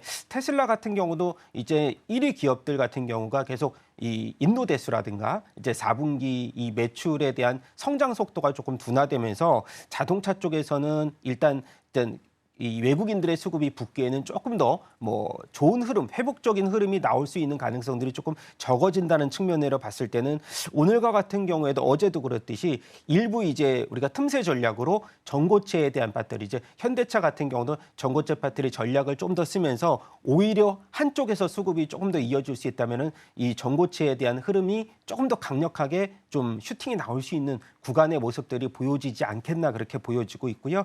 반도체와 같은 경우도 최근 들어서 삼성전자가 어저께 외국인들의 동반 매수가 조금씩 이어지는 모습들 보여주고 있는데 일단 삼성전자 향 관련주들의 흐름도 좋아지고 있고 그다음에 갤럭시 S25가 판매율이 조금씩 우리가 예상보다 상승을 하면서 AI 온디바이스 관련주라든지 그리고 이제 파운드리 쪽 그다음에 사법 리스크가 좀 줄어들었다는 점. 그러니까 여러 가지 악재들이 계속 해소가 되면서 삼성전자가 반등을 함에 있어서도 뭐 전공정에 대한 이제 종목들 개별 종목들이 그동안 눌려 있었던 뭐 제조 반도체 흐름도 좋아지고 있고 중국에서의 낸드 가격이 바닥론을 슬슬 이제 어느 정도 이 구가를 하면서 사실 이제 제가 봤을 때도 스타게이트에 대한 소프트뱅크는 하나의 모멘텀으로 작용했다면 전반적으로 우리가 핵심은 HBM을 계속해서 요거만 해결이 된다라고 하면 삼성전자가 6만 원대가 진입하기에는 사실 시간 문제라고 보여지고 있고 이번에도 자사주 매입 3조가 이제 12일에 완료가 되는데 또 추가적인 7조에서 3조를 다시 한번 자사주 매입을 이제 우리가 단행을 한다라고 하면은 바닥권은 정확하게 5만 원 또 초반에서는 적극적인 매수 전략을 펼칠 수 있는 삼성전자에서 SK하이닉스 같은 경우하고 삼성전자를 우리가 비교해 본다면 삼성전자는 바닥이 일단 정해져 있는 투자 전략을 우리가 활용할 수 있다는 점이 좀 더 좋다고 본다면 SK하이닉스는 최근 들어서 관세 이슈가 나올 때 그리고 뭐 한미반도체가 최근에 이제 한화비전하고의 소송 이슈가 불거지면서 같이 좀 변동폭이 좀 심해졌거든요. 그래서 뭐 오늘과 같은 경우는 저는 그래도 SK하이닉스 쪽에 상승폭의 무게를 두지만 안정적인 투자 전략을 원하시는 투자 성향의 분들이라면 삼성전자도 공략이 이제 가능한 시점이 조금씩 도래하지 않았을까 그렇게 보여지고 있고 뭐 유리기판 얘기 잠깐만 해보자면 네. 삼성전자도 유리기판을 진출을 한다고 했는데 예, 이제 위탁 생산을 준다고 했습니다. 그래서 삼성전기 오늘 MLCC 관련주들도 좀 이제는 지켜봐야 될 텐데 일단 위탁 생산을 준다면 삼성에서는 설계를 맡고 이제 삼성전기에게 유리기판의 이제 전반적인 제조를 맡긴다라고 하면 삼성전기도 지금 14만 5천 원대 뭐 안착을 하는 흐름인데 오늘과 같은 경우도 지금 필옵틱스라든가 뭐 JNTC YC캠 어저께 YC캠 등이 이제 강했거든요. 그래서 최근 들어서 조금 못 갔던 이제 그 유리기판의 검사 장비 업체인 기가비스도 오늘 3%대의 반등폭 보여주고 있고 앱솔릭스를 우리가 얘기하자면 뭐 충분히 SKC의 자회사인 ISC도 오늘 반등폭이 커가는 모습들을 보이면서 뭐 관련된 우리가 낙수 효과도 볼 수 있다는 점도 한번 계속해서 주목을 해봐야 되는데 뭐 유리기판 쪽은 워낙에 1월달 상승률도 좋았고 2월달도 지금 뭐 상승률이 좋았기 때문에 이 차세대 반도체로서 우리가 로봇과 관련돼서 유리기판 쪽도 하나 정도는 포트폴리오에 좀 담아야 되는데 워낙 멀티플 이제 주가가 상승 속도가 좀 생각보다 너무 높다 보니까 종목들에 대해서 좀 지켜보는 포모 현상도 나올 수가 있는데 그래도는 저는 이제 양산화가 가장 빠르게 시점이 좀 도래하고 있는 SKC가 일부 눌린다면은 포트폴리오에 담아도 되는 종목 중에서는 그래도 뭐 1등주인 SKC가 있지 않을까 그렇게 보여지고 있습니다. 유리기판도 추가적으로 좀 말씀을 해주셨습니다. 그래도 이제는 포트폴리오 한 종목 정도는 담아야 된다. 그런 시점이 왔다라는 말씀해 주셨고 안 그래도 삼성전자에 대해서 분위기가 좀 바뀐 것 같아서 이걸 좀 질문을 드리려고 했었어요. 어제도 오후 2시쯤부터 해서 주가를 이제 올려 세우면서 지수도 같이 견인을 좀 했거든요. 오늘도 외국인이랑 기관이 지금 1위 종목으로 삼성전자를 오랜만에 좀 담아가는 걸 확인을 할 수 있는 것 같아요. 그리고 낸드 감산 효과도 좀 나타나게 되면서 1월 달부터 값도 조금 반등이 나왔다고 하니까 안 그래도 HBM에 대해서 좀 이미 트렌드를 한번 탔으니까 이번 투자로 레거시 쪽으로 좀 집중을 해보는 건 또 어떨까요? 네네 뭐 좋습니다. 저도 이제 보면 중국 화웨이가 우리가 갤럭시 스마트폰 판매율이 조금씩 중국에서 회복 속도가 나오면서 이구한 실려자 때문에 이제 정부에서 보조금 지원을 해주잖아요. 120만 원 이하대로. 그러면서 이제 이 교체 수요가 중국에서 활발하게 이어지는데 사실 화웨이의 효과로서 삼성전자가 수혜를 받는다라는 건 아니지만 아까 말씀드렸듯이 어느 정도 낸드에 대한 재고가 소진이 되면서 가격이 올라갔을 때 삼성전자도 어느 정도의 반사 이익을 좀 받을 수 있지 않을까 그러한 기대감이 충분히 작용을 할 수 있을 것 같은데 일단 삼성전자는 지금 뭐 실적 베이스라든가 이런 것들은 좀 무시하셔도 될 것 같고요. 수급적인 요소로서 판단하고 가격적인 요소로서 판단하는 게 좋지 않을까 해서 악재가 어느 정도 좀 소멸됐을 때 이거 최근 들어서 이제 우리가 그 사법 리스크가 해소가 되면서 스타게이트와 관련된 참여가 이게 연달아서 호재가 나왔다는 말이죠. 그러면서 마지막 남은 퍼즐이었던 HBM 뭐 지금은 8단이긴 하지만 그것은 사실 뭐 핵심 이슈는 아니지만 그래서 어느 정도의 흐름으로 본다면은 이 우리가 그 레인보우 로보틱스와 관련돼서도 이 TF팀 구성해서 이 신사업으로서 빠르게 이제 유리기판도 그런 요소로서 우리가 작용할 수 있는데 타겟책을 빨리 찾으려는 노력들이 이제 우리가 이재용 이 사법 리스크가 좀 줄어들면서 그런 것들이 나오지 않을까라는 시장에서의 일단 투자 심리적인 요소가 반영이 됐다고 보면 될 것 같아요. 그래서 이거는 일단 삼성전자를 우리가 판단했을 때는 지금은 외국인들이 이제 어느 정도 저점에서의 매집을 미리미리 해줄 수 있는 그래서 우리가 턴어라운드, 그러니까 재무에 대한 턴어라운드는 이제 1분기는 좀 우리가 예상치보다는 뭐 역신장을 예상을 하지만 그것들보다는 미리미리 선점을 해서 이제 반도체 같은 경우에 사이클이 좀 빨리 이루어지기 때문에 선행적 요소로서 우리가 매수를 할 수 있는 판단이 지금 시점이 아닐까 저는 그렇게 말씀을 드려야 될 것 같아요. 그렇게 본다면 확실히 분위기는 좀 달라졌다라고 봐야겠네요. 미리 선점한다라는 측면에서는 지금 매수도 가능하다라고 말씀해 주셨고 삼성전자는 일단 오늘은 좀 소폭 내리긴 합니다만 낙폭이 그렇게 크진 않습니다. 그래도 55,000원 선은 지켜주면서 움직임 좀 확인이 되고 있습니다. 어제 이제 제가 브리핑해드렸던 내용 중에 이제 SK 하이닉스가 넥스트 HBM으로 실리콘 카바이드에 집중하고 있다라는 내용을 브리핑을 좀 해드렸습니다. 최태원 회장이 넥스트 HBM으로 이제 실리콘 카바이드 웨이퍼를 이야기를 했는데 이제 고전압 그리고 고온에서도 정상적으로 잘 작동을 하는 웨이퍼를 말한다라고 보시면 되겠습니다.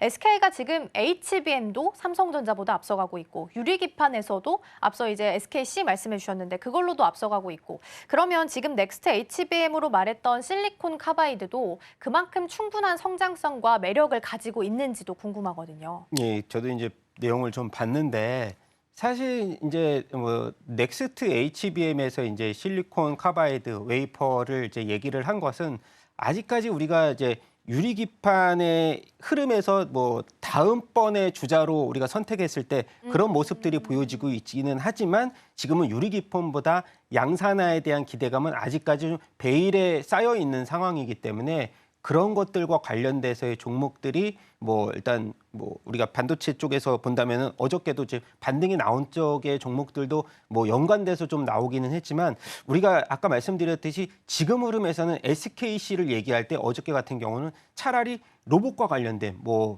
이제 흐름들이 좀 더 강한 모습들이 보여줬기 때문에 일단 이 SK 하이닉스가 넥스트로 지만 일단 차세대 쪽으로의 첨단 산업은 저는 이제 로봇 관련주 쪽이 오히려 또 좀 좋아 보이지 않을까 이렇게 보고 있는 상황이고요. 로봇 관련주를 봤을 때 어저께 같은 경우는 이제 유일로보텍스가 SK온 2대주주잖아요. 그래서 일단 유일로보텍스 같은 경우는 SK온이 이제 배터리 공장 자동화 시스템 구축과 관련돼서 일단 2차 전지 생산 공정을 자동화해서 로봇 솔루션을 적극적으로 도입을 하겠다고 하면서 급등을 했고 뭐 SM코어는 이제 2등주긴 하지만은 일단 이 SM코어 같은 경우는 SK 이제 CNC 이제 생산 관리 시스템을 자동화 쪽을 얘네 쪽에서 맡는다고 했기 때문에 지금 흐름에서는 아까 말씀드렸던 뭐 실리콘 카바이드 쪽도 좋지만 지금은 오히려 좀 윤곽이 조금씩 드러나고 있는 지분을 매입하고 있는 이제 로봇 쪽에서의 흐름폭이 오늘은 좀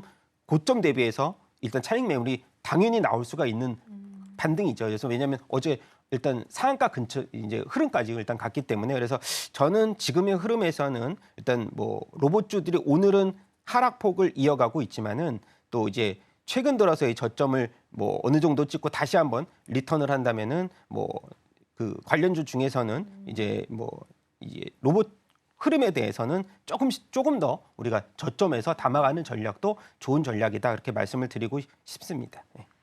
네. SK 최태원 회장의 이야기를 제가 두 가지를 어제 브리핑을 해드렸었는데 하나가 이제 휴머노이드에 대한 로봇 신규 프로젝트 주문했다라는 내용이었고 하나가 이제 넥스트 HBM으로 실리콘 카바이드 웨이퍼를 이야기했다라는 거 이제 두 가지 내용이었는데 이 두 가지 중에서는 로봇 쪽에 좀 더 점수를 주셨습니다. 레인보우 로보틱스가 가장 대장으로 좀 움직이는 경향이 있었는데 좀 눌렸나 싶었는데 오늘도 다시 1.5% 상승하면서 가고 있거든요. 대장이 좀 잘 지켜주고 있기 때문에 로봇주들도 당분간은 추가적인 상승을 좀 이어가지 않을까라는 생각도 좀 듭니다. 참고해 보시면 좋겠고요. 첨생법도 제가 이전에 브리핑 해드린 적이 있어서 일정상 요것도 하나 체크를 좀 해보겠습니다. 21일이기 때문에 다음 주 금요일입니다. 개정된 첨생법이 시행이 될 예정입니다. 그래서 이미 이제 박셀바이오나 대웅제약 같은 기업들은 임상에 대해서도 신청을 한 기업들도 나타나고 있다라고 하는데 그러면 이제 일정 앞두고 유전자 치료제 관련주들 좀 움직임 어떻게 파악을 하면 좋을까요? 네, 일단 아까 말씀드렸던 종목도 좋은 전략이라고 생각이 되고요. 일단 ESL 같은 경우도 이제 첨생법 관련돼서 수혜를 얻을 수 있는데 세포 유전자 치료제 이제 기업입니다. 그래서 보면은 국내 수주 실적 1위로서 선두권을 지키고 있는데 삼성 이제 계열사 지분이 한 11% 갖고 있거든요. 근데 고점에서 본다면 일부 이제 차익 매물이 조금씩 나와주는 상황에서 일단 CDMO 관련조 쪽에서 본다면은 또 수혜를 받을 수 있고 그래서 저는 이제 세포 유전자 치료제의 첨생법 관련돼서는 이제 종목들이 아까 말씀드렸던 종목도 좋지만 ENCell 같은 경우가 이제 CDMO 기술을 이제 필두로 해서 이 신약 파이프라인 기술 수출과 이제 그 위탁 생산을 같이 하고 있는 기업 중에서는 굉장히 좋은 탑픽 전략으로서도 이제 저점에서 매집을 할 수 있는 종목이라고 좀 말씀드릴 수 있을 것 같습니다. 네, 전반적인 첨생법에 대한 내용까지 챙겨봤고요. 21일입니다. 다음 주 금요일부터 시행이 될 예정이라서 이벤트 앞둔 상황 속에서 주가 움직임은 좀 어떻게 가고 있는지 보시면 좋겠습니다. 다만 이제 트럼프 관련해서 관세가 또 제약 쪽에도 같이 걸려 있는 상황이라서 좀 눌림이 나오지 않을까라는 우려도 나오고 있으니까 함께 보시면 좋겠습니다. 자, 그럼 이어서 오늘 상위 테마들 함께 살펴보시죠. 오늘 첫 번째 테마부터 보겠습니다. 첫 번째는 양자암호입니다. 참 이 테마는 끊이지 않고 계속 뉴스가 좀 붙어주고 있는 것 같습니다. 어제는 이제 일본에 있는 도쿄대랑 NTT가 기존보다 1000배 정도 빠른 양자컴 기술 개발한다라는 뉴스가 보도가 되면서 강세를 좀 보였고요. K 양자 관련해서도 정부에서 2천억 정도 지원하겠다라는 내용들도 같이 있었습니다. 미국 쪽에서도 이 내용을 그대로 좀 받아들이면서 같이 좀 강세 보였고요. 특히 실스큐 같은 종목들 강세 보이면서 마무리 지었습니다. 두 번째 열어보겠습니다. 두 번째는 방산입니다. 최근 좀 눌렸다가 이제 다시 한번 좀 신고가 영역에 들어오지 않을까라는 생각이 드는데요. 현대로템 실적도 잘 나왔고요. 하나에어로 같은 경우에도 실적이 굉장히 잘 나왔습니다. 어제 같은 경우에 나온 내용들 보면 2년 연속 사상 최대 실적을 기록을 했고 또 이번에 내수보다도 수출이 비중이 훨씬 더 높았다라는 점도 굉장히 유의미했습니다. 시외에서도 어제 하나에어로 같은 경우에는 상한가에서 마무리를 지었고요. LIG 넥스원이 지금 14일에 실적 발표를 대기하고 있습니다. 그래서 기관 쪽에서 일단은 이 실적에 대한 기대감 속에 같이 좀 담아가고 있는 것도 포착이 좀 되고 있습니다. 자, 마지막 열어보겠습니다. 마지막은 유리기판입니다. 앞서서 우리 대표님께서 살짝 힌트를 주셨지만 이쪽에서는 계속 이제 발열을 잡기 위해서 나오는 키워드 액침 냉각이랑 같이 나오고 있고요. 그중에서도 좀 더 빠르게 상용화가 가능하기 때문에 유리기판 쪽 관심 받고 있습니다. 대장주로는 SKC가 좀 움직임 보이고 있고 최근에는 삼성전자가 뛰어든다라는 소식에 같이 좀 뉴스가 붙어주고 있는 상황이고요. 이제는 포트폴리오 안에 유리기판 관련주 한 종목은 담아야 된다라는 말씀 해주셨으니까 참고해 보시면 좋겠습니다. 자, 이렇게 해서 세 가지 테마 함께 살펴봤고요. 대표님 어느 쪽부터 보면 좋을까요? 네, 오늘 제일 강한 쪽이 지금 이제 말씀드렸던 방산 쪽이 지금 제일 강한데 맞아요. 에어로스페이스 같은 경우가 지금 이제 이 4분기 실적 서프라이즈를 기록하면서 영업이익이 1조 7천억이 지난해 매출 이제 기록했다고 나왔고 그리고 현대 에어로스페이스 보니까 지금 이제 수주 잔고가 거의 5년치 이제 영업이익 같은 경우도 그렇지만 매출이 지금 지난해 11조 달성을 했거든요. 근데 지금 60조에서 70조의 수주 잔고가 지금 계속해서 쌓이는 과정에서 있다고 하면은 저는 이제 뭐 펀더멘탈에 우리가 입각했을 때 뭐 큰 걱정 없이 계속해서 우상향의 모습들을 보여주지 않을까 보고 있고 하나 에어로스페이스의 장점이 포트폴리오에 대한 다각화거든요. 그래서 K9을 중심으로 해서 뭐 레드라든지 그리고 이제 뭐 천무라든지 이런 것들이 좀 정말 좋은 포트폴리오가 사실 지상방산에서 유지가 되면서 하나 에어로스페이스 같은 경우는 대장적 지위를 계속 유지할 가능성들도 충분히 있고요. 뭐 지난주에 현대로템 실적 발표가 이어지면서 현대로템도 뭐 이틀간에 거의 뭐 20~30%씩 상승할 정도로 K2 전체에 대한 추가 매출 기대감이 굉장히 높아지고 있는 상황에서 일단 뭐 폴란드 같은 경우도 지금 2차 계약 100대에서 150대 정도가 수주 규모가 남아 있고요. 루마니아 같은 경우도 이제 신규로 한 100대 정도의 K2 전차 매출을 올린다라고 하면 이 두 개만 합치더라도 한 대당 뭐 100억에서 200억 사이에 또 이제 가성비로 우리가 부과하고 있기 때문에 납기율을 잘 맞춘 이 현대로템 같은 경우가 추세적으로 본다면은 한 번의 눌림 이후에는 다시금 정고점을 돌파할 수 있는 최근 들어서 보면 일단 이 방산주 같은 경우도 이 신고가를 계속해서 돌파할 수 있는 가능성들이 나온다라고 하면 그것은 이유가 있는 돌파거든요. 그래서 제가 봤을 때는 방산주의 특성상 올해 내내 또 이 신고가에 대한 돌파가 가능할 수 있다는 점을 한번 주목해 보시면서 그래도 좀 밸류에이션상으로 부담이 없는 종목을 뽑자면은 LIG 넥스원하고 그다음에 이제 풍산을 둘 수가 있을 것 같은데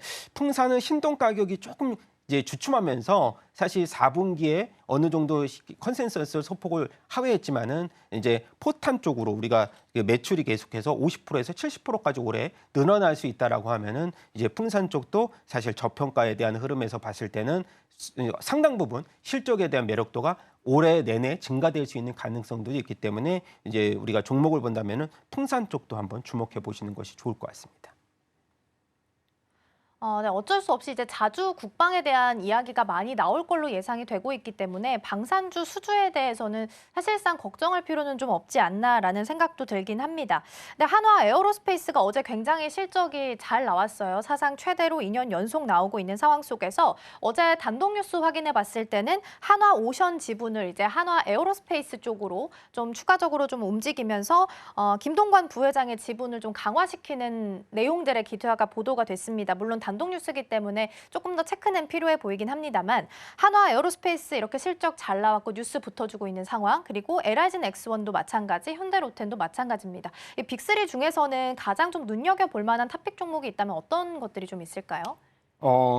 제가 이제 서두에서 말씀드렸듯이 포트폴리오가 좀 다변화되면서 이제 제가 한화 에어로스페이스가 오늘 뭐 한 9%대 올랐지만은 증권사 레포트를 보면은 50만 원 레포트들도 지금 나와주고 TP가. 있고요. TP가. 그래서 아까도 베스트셀러에 들어가는 그 포트폴리오가 뭐 제가 K9을 비롯해서 뭐 천무, 레드백까지 그리고 최근 들어서 나오는 얘기는 이제 한국판사드라고 하는 LSAM이라는 신규 장거리 유도 미사일을 이제 개발을 해서 해외 쪽으로 매출을 이제 어느 정도 타개하고 있다는 점도 아마 신규에 대한 포트폴리오로서는 좋은 또 하나의 아이템이 아닌가라고 보고 있어서 오늘 많이 올랐지만 그래도 탑픽을 얘기하자면은 이제 한화 에어로스페이스를 빼놓을 수가 없을 것 같은 상황입니다.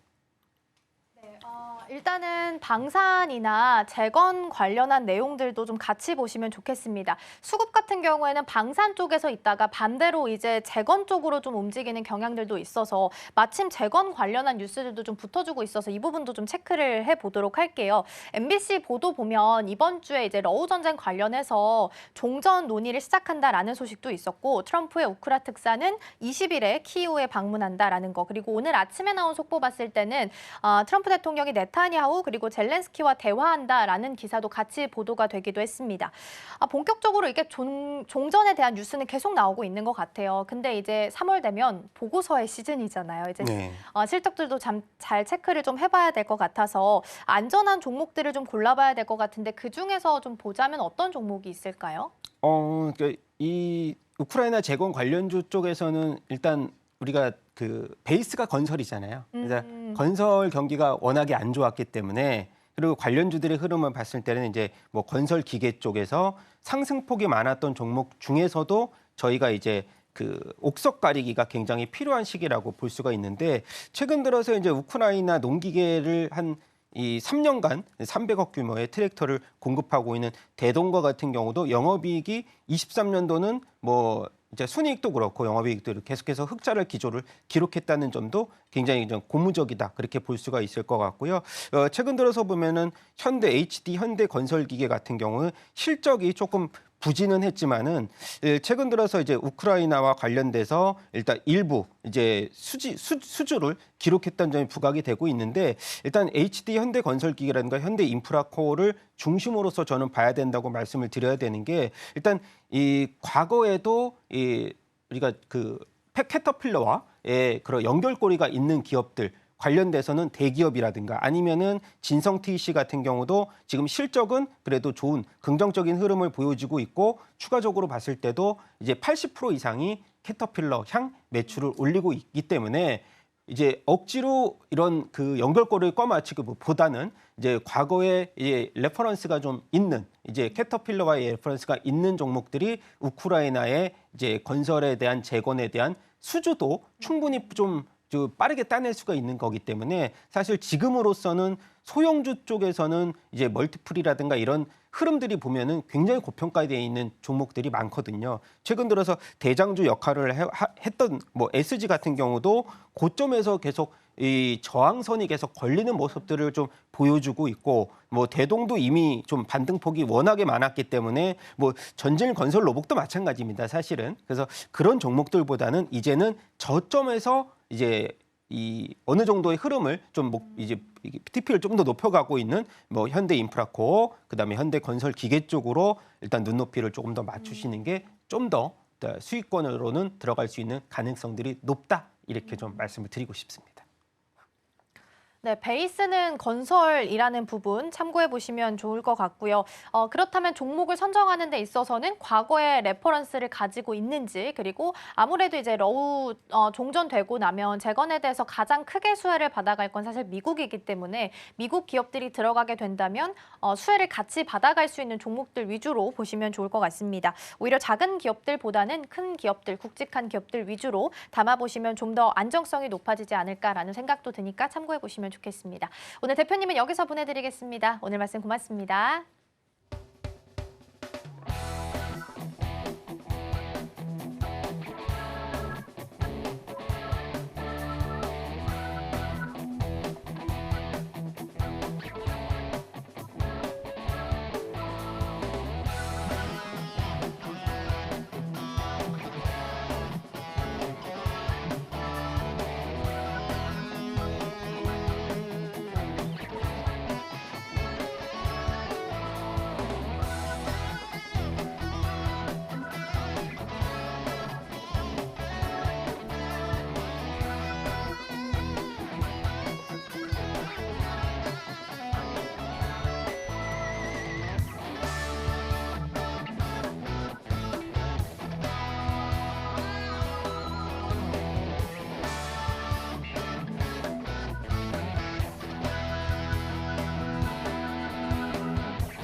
실시간 헤드라인입니다. 사상 최대 실적의 하나오션 지분 매입까지 격포제해 한화에어로스페이스가 급등하고 있습니다. 장 초반 주가가 48만 9,500원까지 뛰면서 역대 최고가를 찍었습니다. 한화에어로스페이스는 작년 4분기 매출 4조 8,311억 원, 영업이익 8,925억의 실적을 기록했다고 전날 공시했습니다. 실적과 함께 한화그룹 계열사에 분산돼 있는 하나오션 지분 223%를 취득했습니다. 이에 따라서 하나오션에 대한 한화에어로스페이스의 지분을 한화시스템이 보유한 11.8%를 포함해 모두 42%로 확대가 됩니다. 다음 소식입니다. 트럼프 행정부의 관세 리스크가 커지고 있는 가운데 관세 무풍지대에 있는 엔터주가 강세입니다. 트럼프 대통령은 자동차, 반도체, 의약품 관세도 검토 중이라고 밝혀 한국의 주요 수출품이 미국의 관세 부과 대상에 포함될 가능성이 있는 것으로 관측됐습니다. 다만 엔터 산업은 이 같은 관세 조치와 무관한 분야로 꼽히고 있습니다. 아울러서 한한령 해제 조치에 대한 기대감도 더해지고 있습니다. 다음 소식입니다. 올릭스가 장 초반 주가가 강세입니다. 미약 제약기업 일라이릴리와 대규모 기술 이전 계약을 체결했다는 소식에 이틀 연속 상한가를 기록했습니다. 올릭스는 미국 제약기업 일라이릴리와 9,100억 원 규모의 글로벌 라이센스 계약을 체결했다는 소식이 있었습니다. 다음 소식입니다. 삼성전자가 유리기판 사업에 진출한다는 소식에 관련주인 PIE가 주가가 급등세를 보이고 있습니다. 최근 삼성전자는 반도체 유리기판 생산을 위해서 여러 소부장사들과 협력하고 있고 독자적인 공급망 구축을 계획 중인 것으로 알려졌습니다. PIE는 AI 소프트웨어 전문 기업으로 최근에는 초음파, 엑스레이, CT 등 비파괴 검사 관련 핵심 기술을 확보하고 새로운 사업 영역으로 진출했습니다.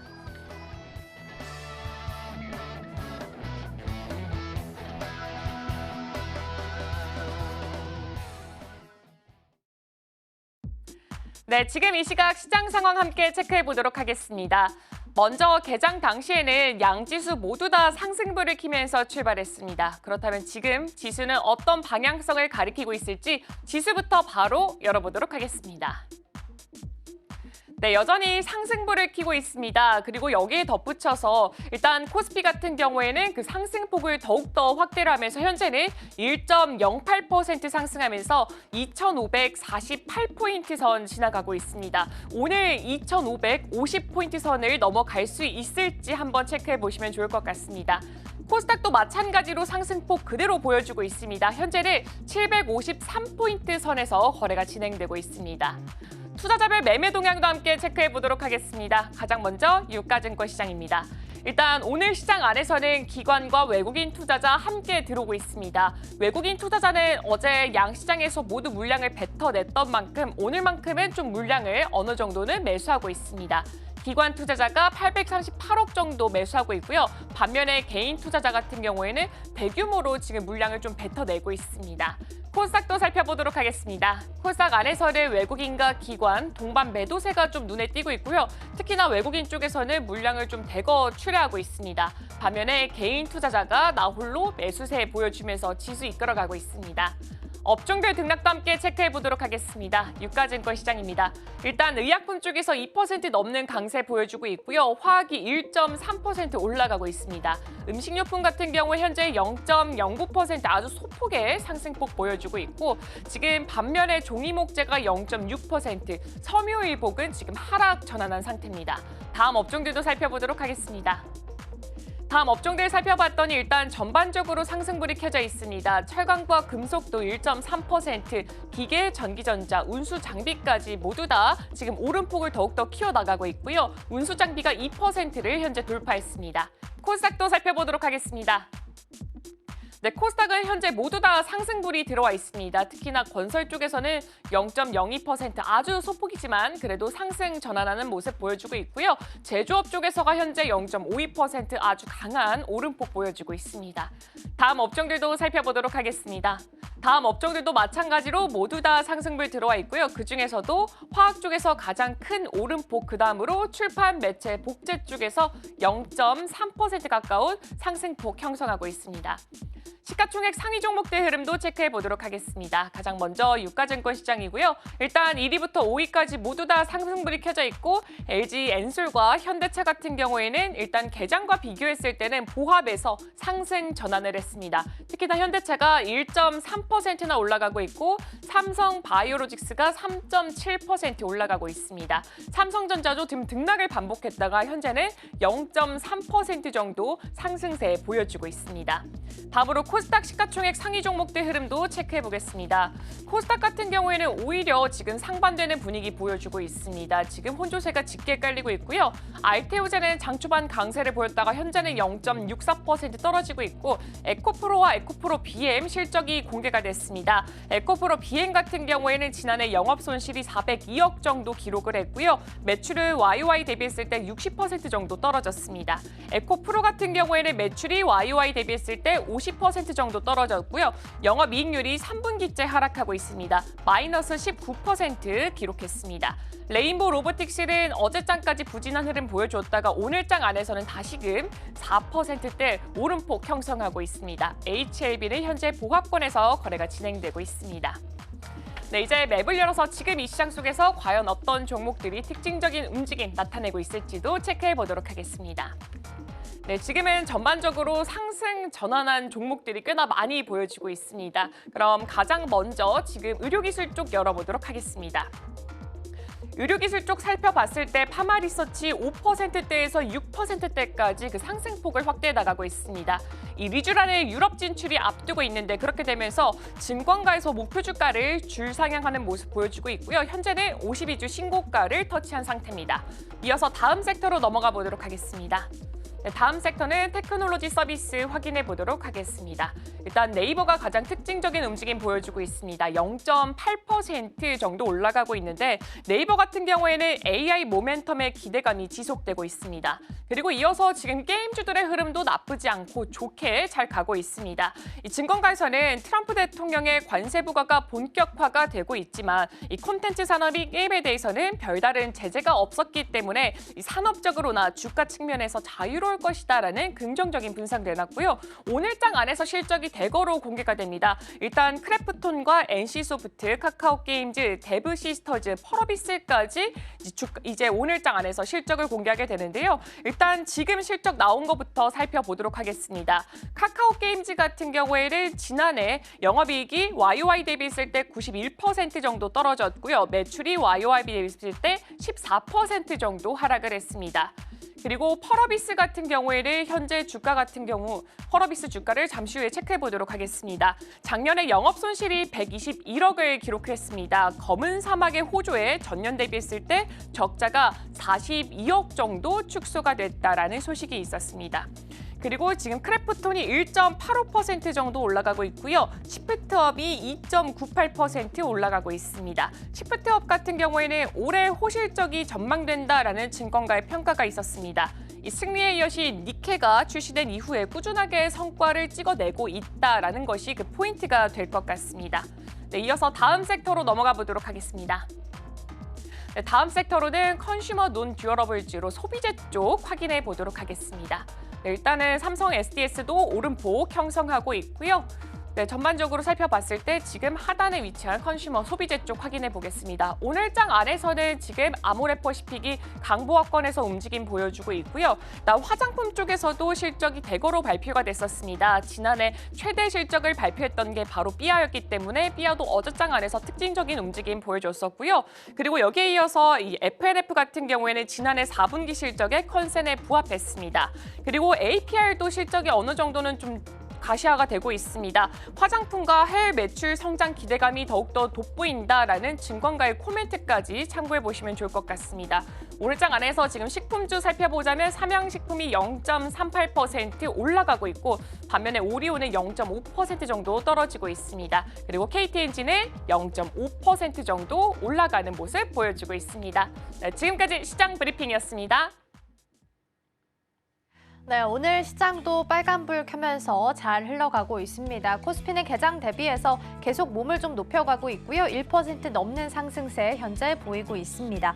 더불어서 오늘 코스피 시총 1위에서 35위까지 모두 빨간불 켜져 있습니다. 기분 좋은 흐름 보이고 있으니까요. 오늘 오후장까지 시장 흐름 지켜보시면서 시장 대응 전략들 세워가시면 좋겠습니다. 저희가 방송 중에 제공해드린 정보는 투자 판단을 위한 조언일 뿐 해당 종목의 가치와 수익률은 보장하지 않습니다. 저희는 내일 더 다양한 소식 준비해서 돌아오겠습니다. 시청해주신 여러분 고맙습니다.